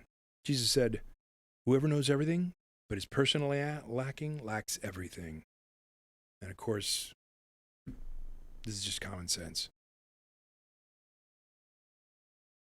Whoever knows everything is attached to all of the mindful knowledge that they have and is personally lacking. You can pass through enlightenment and get the knowledge of the wisdom of the universe, and if you don't use it because you're an asshole, none of it matters. None of it will work for you. Saying 68, Jesus said, blessed are you when you're hated and persecuted, and no place will be found where you've been persecuted. Blessed are you when you're hated and persecuted, and no place will be found where you've been persecuted. This is a little deeper, connected with attachments of the mind and the differences between the attachments of the mind of the world and your attachments, where everyone judges you. You're hated and persecuted, but there's no place within your mind that you've been persecuted, because you're not attached to those same things that the world is attached to, and you're not suffering, if that makes sense. So you're hated and persecuted. But here, you don't care. Because there's no place that you're being persecuted in your mind. A little bit deeper of a statement, a little bit deeper of a teaching. You kind of understand it when you've been there. Tough one to digest from your mindful perspective. Think about that one. Saying 69. Jesus said, "Blessed are those who've been persecuted in their own hearts. They've truly known the Father. Blessed are those who are hungry, so that their stomachs may be filled." And what he's talking about here, persecuted in their own hearts, is where you've seen the error of your ways. You've seen one of the things that you experience, one of the things that I experienced when I passed through enlightenment, was a complete review of my life from the perspective of the other people involved in the moments of my life and their emotional reactions that were being caused by me. Man, you want to talk about a sobering experience where you get to see all of your fuck-ups in real time from someone else's perspective, and how a snide little comment that you made as a 13-year-old that just sliced into your father's heart. Man, you want to talk about some amazing lessons. So blessed are those who have been persecuted in their own hearts, where you've seen your own mistakes, where you've experienced your own failings, and you've learned from that. They've truly known the Father. Blessed are those who are hungry, so that their stomachs may be filled. Blessed are those who go through that process and realize what you thought you knew isn't right. And there is so much more to learn about being a good human and being a good spiritual existence within being human, if that makes sense. Yeah. Jesus said, if you give birth to what's within you, what you have within you will save you. If you don't have that within you, what you don't have within you will kill you. And this is simply a common sense finger point of, if you give birth to what's within you, if you find the kingdom of heaven within you, if you find that infinite consciousness within you that you can then expand out into, what you have within you will save you. And if you don't find that, it'll kill you. I mean, you'll experience a human death and never be awakened. And that sucks. Saying 71, Jesus said, I'll destroy this house and no one will be able to rebuild it. This is a incomplete saying, so we don't want to try to discern what this says beyond a quick guess of, I'll destroy this belief system, this system of religious distraction so vehemently through your own experience of what is within you, and no one will be able to rebuild the old ways of understanding things. That's just a guess based on an incomplete saying, so throw that right in the trash. Saying 72, someone said to him, tell my brothers to divide our inheritance with me. He said to him, who made me a divider? He turned to his disciples and said, am I really a divider? Kind of a joke. Saying 73, Jesus said, the harvest really is plentiful, but the workers are few. So pray that the Lord will send workers to the harvest. And this is simply a plea of, there's a lot of untruth out there, and the truth within us, we need to be able to spread the message to say, the truth exists within you, and we need more folks to be able to deliver that message of the truth lies within.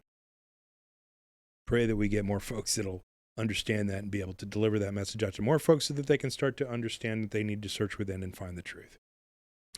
Saying 74. He said, Lord, many are gathered around the well, but there's nothing to drink. And this goes to, there's little knowledge out there of where the truth can be found. And there are few words that can deliver any value whatsoever. The experience is what is of value. Saying 75. Jesus said, many are waiting at the door, but those who are won will enter the bridal chamber. And again, this is just a reference to becoming one.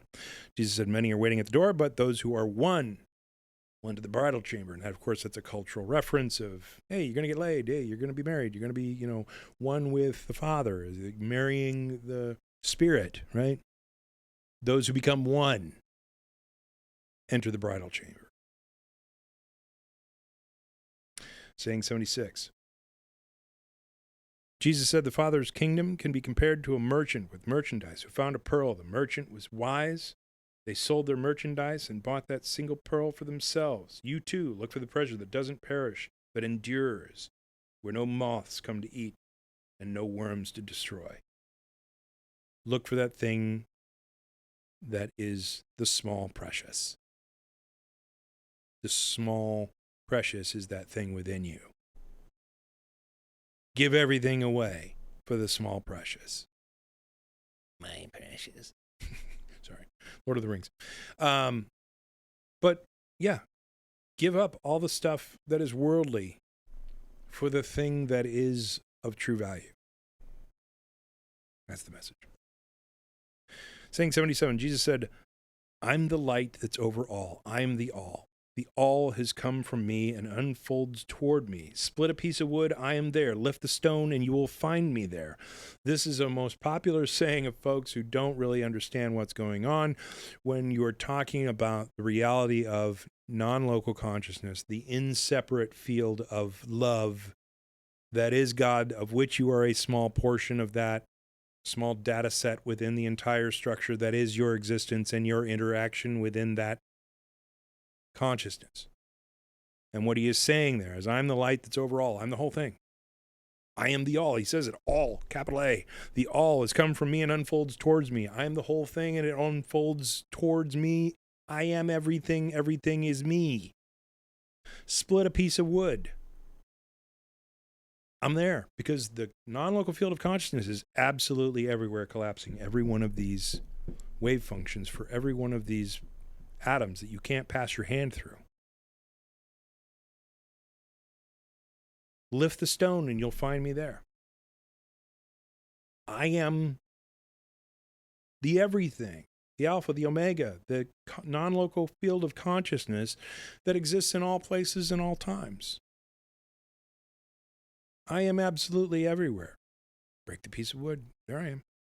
Lift the stone. There I am. Tatvamasi. I am that. I'm the camera. I'm the monitor. I'm the table.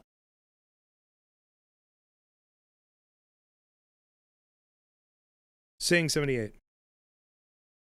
Jesus said, what did you go out into the desert to see? A reed shaken by the wind? A person wearing fancy clothes like your rulers and powerful people?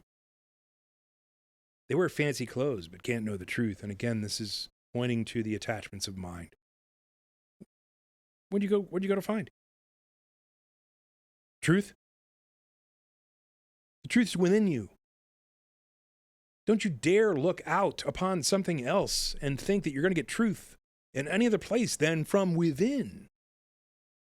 None of those people are going to be able to give you the answers that you seek.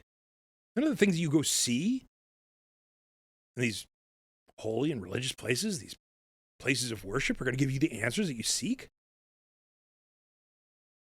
No one has the truth.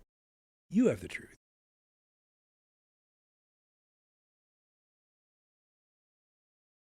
Saying 79, a woman in the crowd said to him, "Blessed is the womb that bore you and the breast that nourished you." And he said to her, "Blessed are those who have listened to the message of the Father and kept it, because there will be days when you'll say, 'Blessed is the womb that didn't conceive and the breasts that haven't given milk.'" What he is saying there is, woman, your attachment to these ideas are meaningless.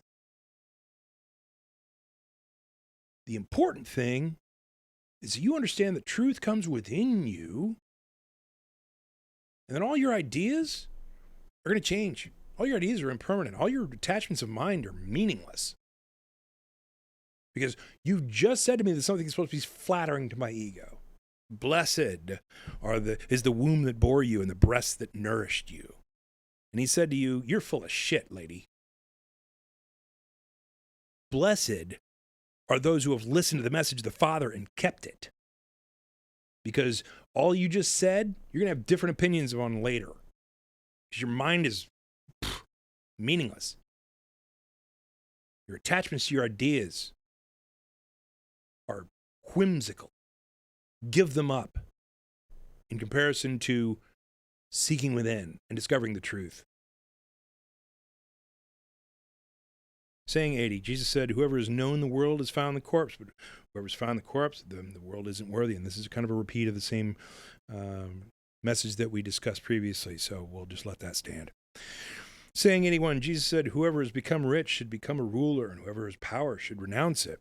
And what he's saying here is, when you discover the truth of reality, that wealth and power mean nothing, give it up. Give it up. Become wealthy, become the ruler, and then get the power and renounce it. Because it's meaningless in comparison to the truth of existence, where you are the one thing, the one consciousness. Treat everyone like they're the one consciousness, along with you. That is the love, the unconditional love of existence. Because there is no self and other. Saying 82, Jesus said, "Whoever is near me is near the fire, and whoever is far from me is far from the kingdom." And what he's saying there is listen, if you're near where I am in understanding, you're right here. And if you're far away and not understanding what I'm talking about, you're lost. Saying 83, Jesus said, "Images are revealed to people, but the light within them is hidden in the image of the Father's light. He'll be revealed, but his image will be hidden by his light." Images are revealed to people, but the division, the illusion of self and other is hidden within the Father's light. So there's a data structure of the whole thing that is indivisible. There is data subsets that create our own personal existences and our own personal consciousnesses and our own experiences within the whole field, hidden within the Father's light. He'll be revealed, but the image will be hidden by his light. So that's saying both are true. Subset of the data that is you exists within the whole field, but the whole field is indivisible. Both are true, superposition. Kind of an advanced concept. Some of you will get it, some of you won't. Some of you should chew on it. Saying 84, Jesus said, "When you see your likeness, you rejoice, but when you see your images that came into being before you did, which don't die and aren't revealed, how much you can bear." And this is a reference to specifically the images that you see of your existence. He's saying, when you see your likeness, you rejoice. When you look in the mirror, oh, look at me, I'm handsome. Oh, look at this outfit. This is awesome. Look at this amazing shirt that I'm wearing. Black with some kind of a sheen and design and kind of cool. Wow, amazing. I look awesome, right? When you see your likeness, you rejoice.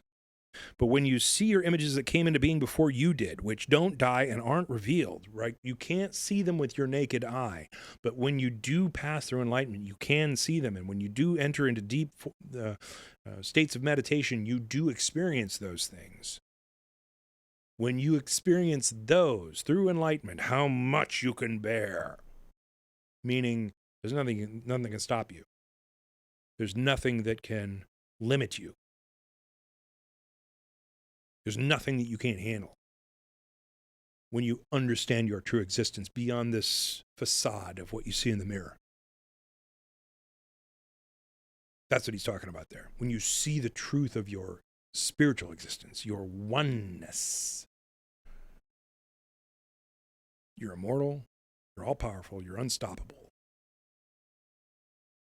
And you can handle any little problem that comes your way, which is an amazing feeling. So, find that. Saying 85. Jesus said, Adam came into being from a great power and great wealth, but he didn't become worthy of you. If he had been worthy, he wouldn't have tasted death. And this goes back to the origin story. He's saying the most important thing, the thing from which we all came, can't hold a candle to you. Adam tasted death. You're not going to taste death if you discover the truth within. Pretty substantial little tidbit. Jesus said, the foxes have dens and the birds have nests, but the Son of Humanity has nowhere to lay his head and rest. And that's true from a human perspective.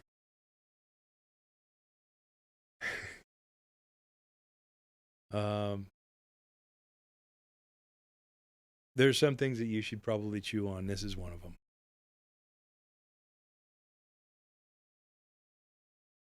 Yeah. Jesus said, how miserable is the body that depends on a body, and how miserable is the soul that depends on both. And again, this goes back to how meaningless is this? How meaningless is this body? Completely meaningless. How miserable is the body that depends on a body, and how miserable is the soul that depends on both. Don't identify with this body. Find the thing that exists beyond your body. Find the truth that exists beyond your waking awareness consciousness. Expand your consciousness out into infinity. Discover the reality of who and what you are. Because otherwise, how miserable is it for you? That's what he's saying. Sorry. Saying 88, Jesus said, the angels and the prophets will come to you and give you what belongs to you. You'll give them what you have and ask yourselves, when will they come and take what is theirs? And this is a reminder. Don't be attached. You'll be thinking about, you'll be worrying about losing what you have, when the reality is you have nothing and you have everything. Don't be wrapped up in that whole process, because that's what's inhibiting you. Saying 89. We got 114 about these. So we're going to go through these pretty quickly. Jesus said, why do you wash the outside of your cup? Don't you know that whoever created the inside created the outside too? Again, self and other, this and that. Right? There is no difference between the inside and the outside. Jesus said, come to me because my yoke is easy and my requirements are light. You'll be refreshed. And of course, he's saying, it's easy. You don't have a certain way to pray. You don't have to give tithes. You don't have to give donations. You don't have to eat a certain way and follow a certain diet and yada, yada, yada. You just have to look within. Let everything drop from your mind. Fast from the world itself. And you'll be refreshed. They said to him, tell us who you are. so that we may trust you. He said to them, you read the face of the sky and the earth, but you don't know the one right in front of you, and you don't know how to read the present moment. The present moment is everything. The present moment is the only thing that exists. Time doesn't exist. Remember that. The present moment is the only thing that exists. You discover that, and you'll discover the reality of the universe. Saying 92, Jesus said, look and you'll find. I didn't answer your question before. Now I want to give you the answers, but you aren't looking for them. And of course, what he's saying is, seek and you shall find. I could tell you things. You're not going to glean any benefit. I didn't tell you before because you wouldn't glean any benefit from words. I'm trying to say things now and you're not ready to hear them. Just seek. Seek and you will find. That's said many times in the Bible. Saying 93. Don't give what's holy to the dogs, or else it might be thrown in the manure pile. Don't throw pearls to the pigs, or else they might ... This is an incomplete statement, so we will not do an interpretation. We'll just let this lie as an incomplete statement. Saying 94, Jesus said, whoever looks will find, and whoever knocks, it will be open for them. And this is a fundamental truth of consciousness expansion. You need to ask. You're a data subset within the non-local field of consciousness that is part of the whole non-local field, part of the oneness. So there's an illusion of self and other, but there's a reality of self and other in that you're the experience within this small portion of the whole thing that is seeking to reach into infinity. And so there isn't a self and other, but at the same time, you need to reach out and let the rest of you know I'm ready to discover. Please give me the rest of me. Because until you ask, you won't get it. But whoever looks will find, and whoever knocks, it will be opened for them. That's because you're knocking to yourself. And you open your own door.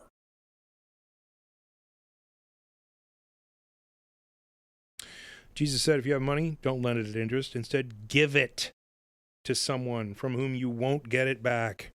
And again, don't be attached to the things of this world. Don't be attached to money. Don't be attached. If you have money, don't lend it at interest. Just give it away. Give it to whomever needs it to buy their food or their clothes or whatever.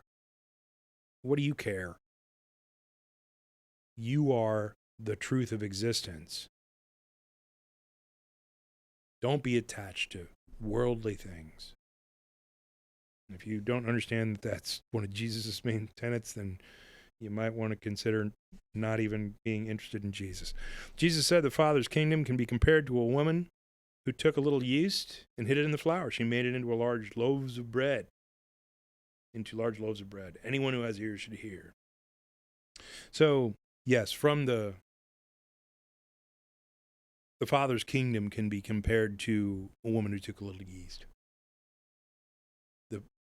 The amount of substance that can come out of something so little, that can fill your life, that can inspirit and inspire your whole existence. It's a good analogy. I agree. Saying 97, Jesus said the Father's kingdom can be compared to a woman carrying a jar of flour. While she was walking down a long road, the jar's handle broke and the flour spilled out behind her the road. She didn't know it, and she realized that there was a problem. And didn't realize there was a problem until she got home, put down the jar, and found it empty.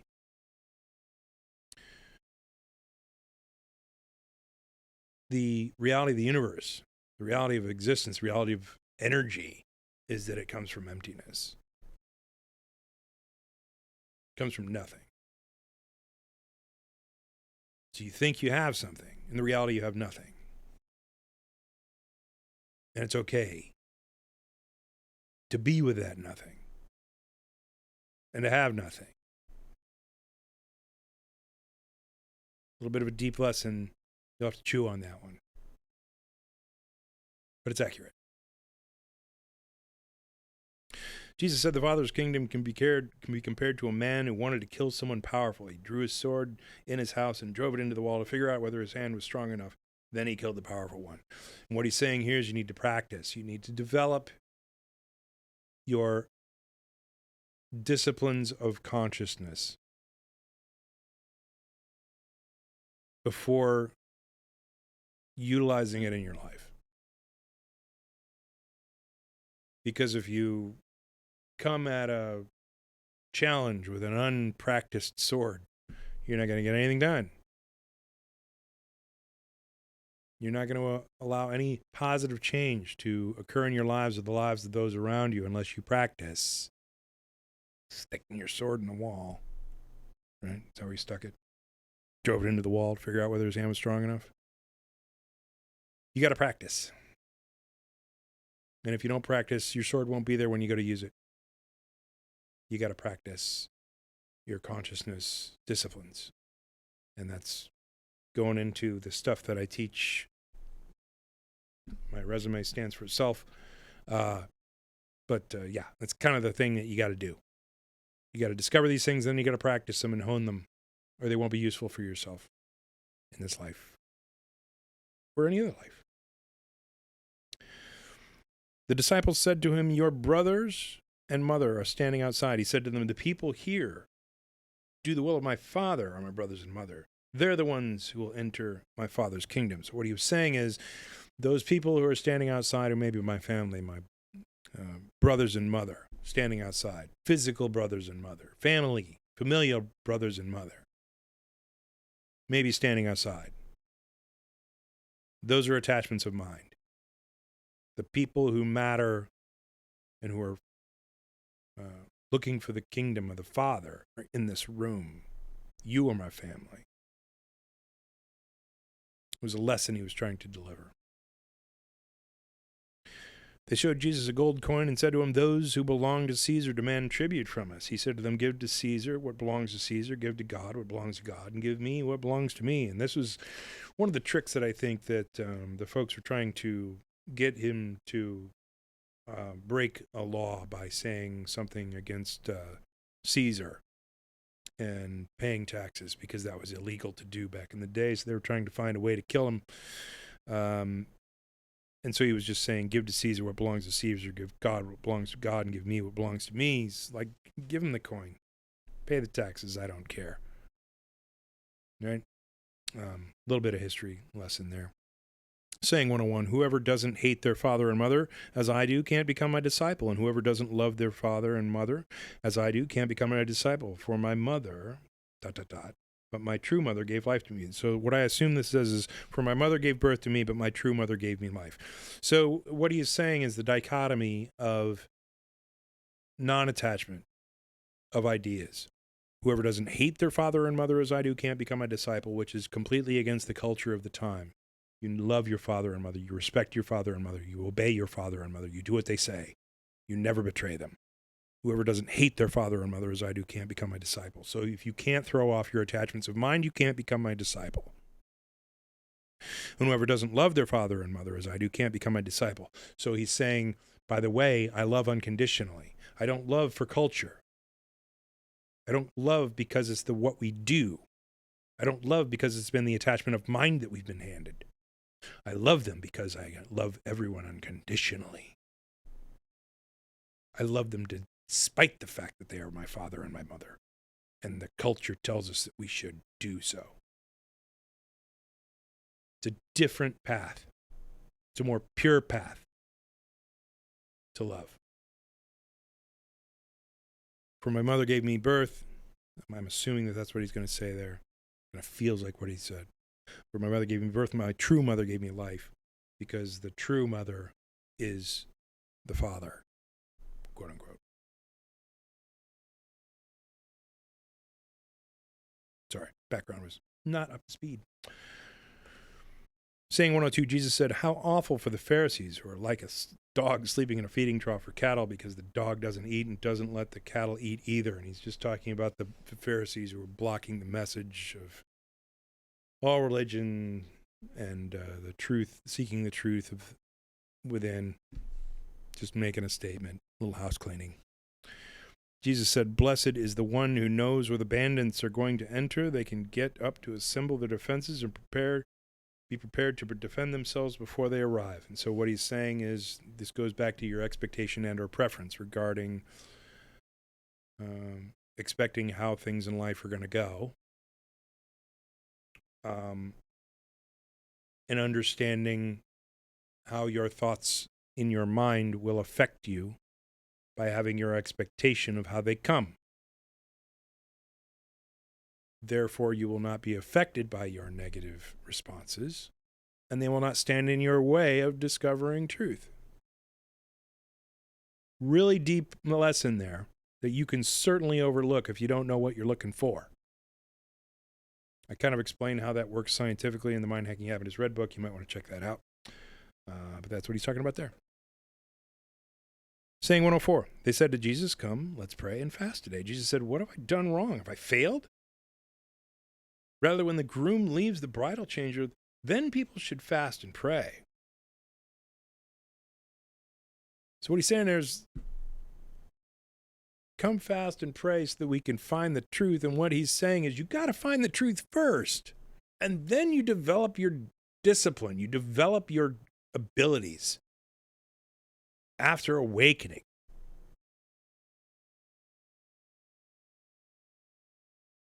So he's like, have I failed you?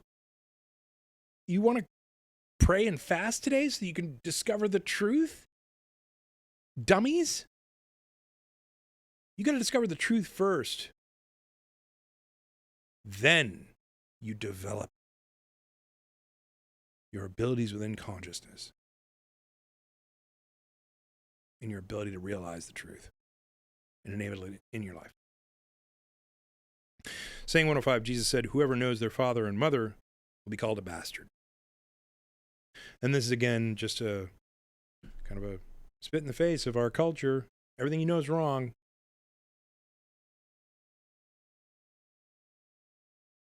Just kind of a reminder. Nothing you believe is correct. Be ready to shed it all. Be ready to shed everything that you've ever been told, because none of it is truth. Saying 106, when Jesus said, "When you make two into one, you'll become children of humanity. And if you will say, 'Mountain, go away,' it will go." And again, this is when you take the self and other into one.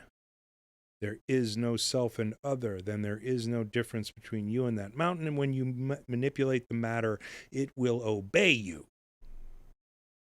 You want to know why he did and how he was able to do all of his miraculous deeds? He wasn't doing them to someone or something else. He was allowing the energy of the universe itself to act upon itself.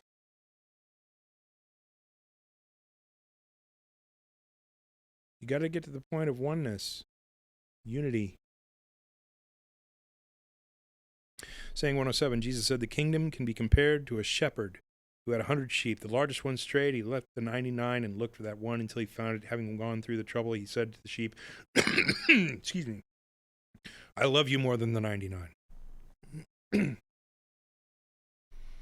important one.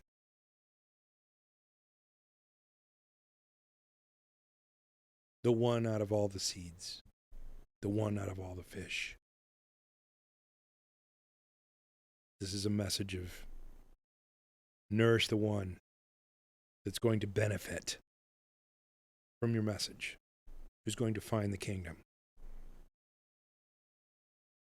Kind of a housekeeping reminder. Don't waste your time on the ones that don't matter. Jesus said, whoever drinks from my mouth will become like me, and I myself will become like them. Then what's hidden will be revealed to them. And again, this is the difference between self and other. This is the becoming one. No separation. This is him just saying, common sense, whoever drinks from my mouth will become like me, and I'll become like them. And what's hidden will be revealed to them. We will be no different, no separate. Saying 109, Jesus said the kingdom can be compared to someone who had a treasure hidden in their field. They didn't know about it. After they died, they left it to their son. The son didn't know about it either. He took it to the field and sold it. The buyer plowed the field, found the treasure, and began to loan money at interest to whomever he wanted. Okay? This goes to a truth of the kingdom of heaven is going to be the kingdom of heaven, and the ability for people to reach out and discover it will remain within our physiology, regardless of whether people find it generation after generation after generation. And you have the ability of discovering it, even if your parents and grandparents and great-grandparents didn't know what the heck they were doing and they've been following a religion blindly, etc. You have the ability to wake up. You have the ability to till that field, discover the treasure, and benefit from it, because it is your destiny to do so. So the kingdom of the Father can be compared to someone who has a treasure hidden in their field and they didn't even know about it. They didn't even know they had it in them. They die. Their offspring inherits it, has a potential, dies, doesn't even know, sells it off, whatever. Someone discovers it.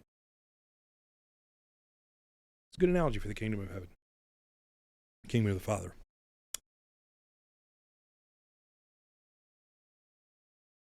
Jesus said, whoever has found the world, become rich, should renounce the world.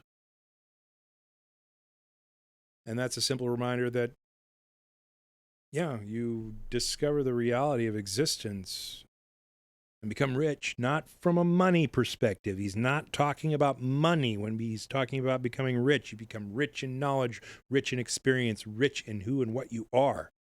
Renounce the rest of the world.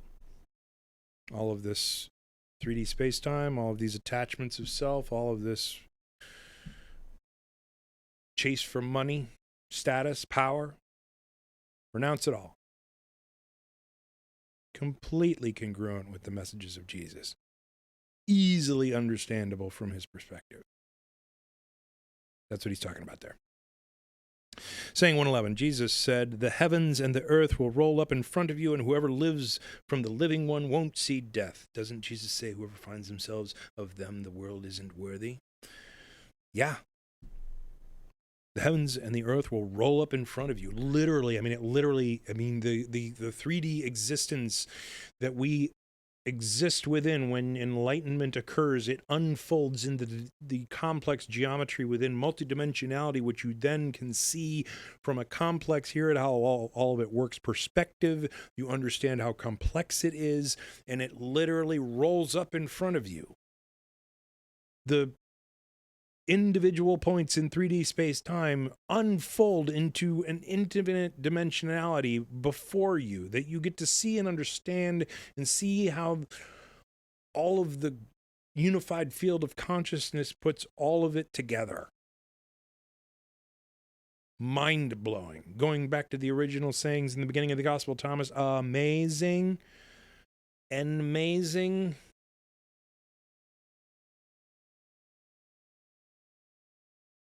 Where he said, you'll be disturbed? Yeah. Little weird when all of 3D space-time unfolds in front of you into infinite interdimensionality of non-timed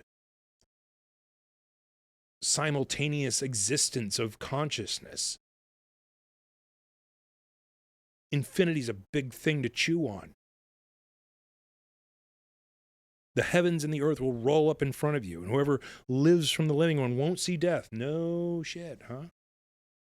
You are immortal in that space. You are inseparate in that space. That's not this isn't an analogy. This is how it is. This is your experience when it occurs.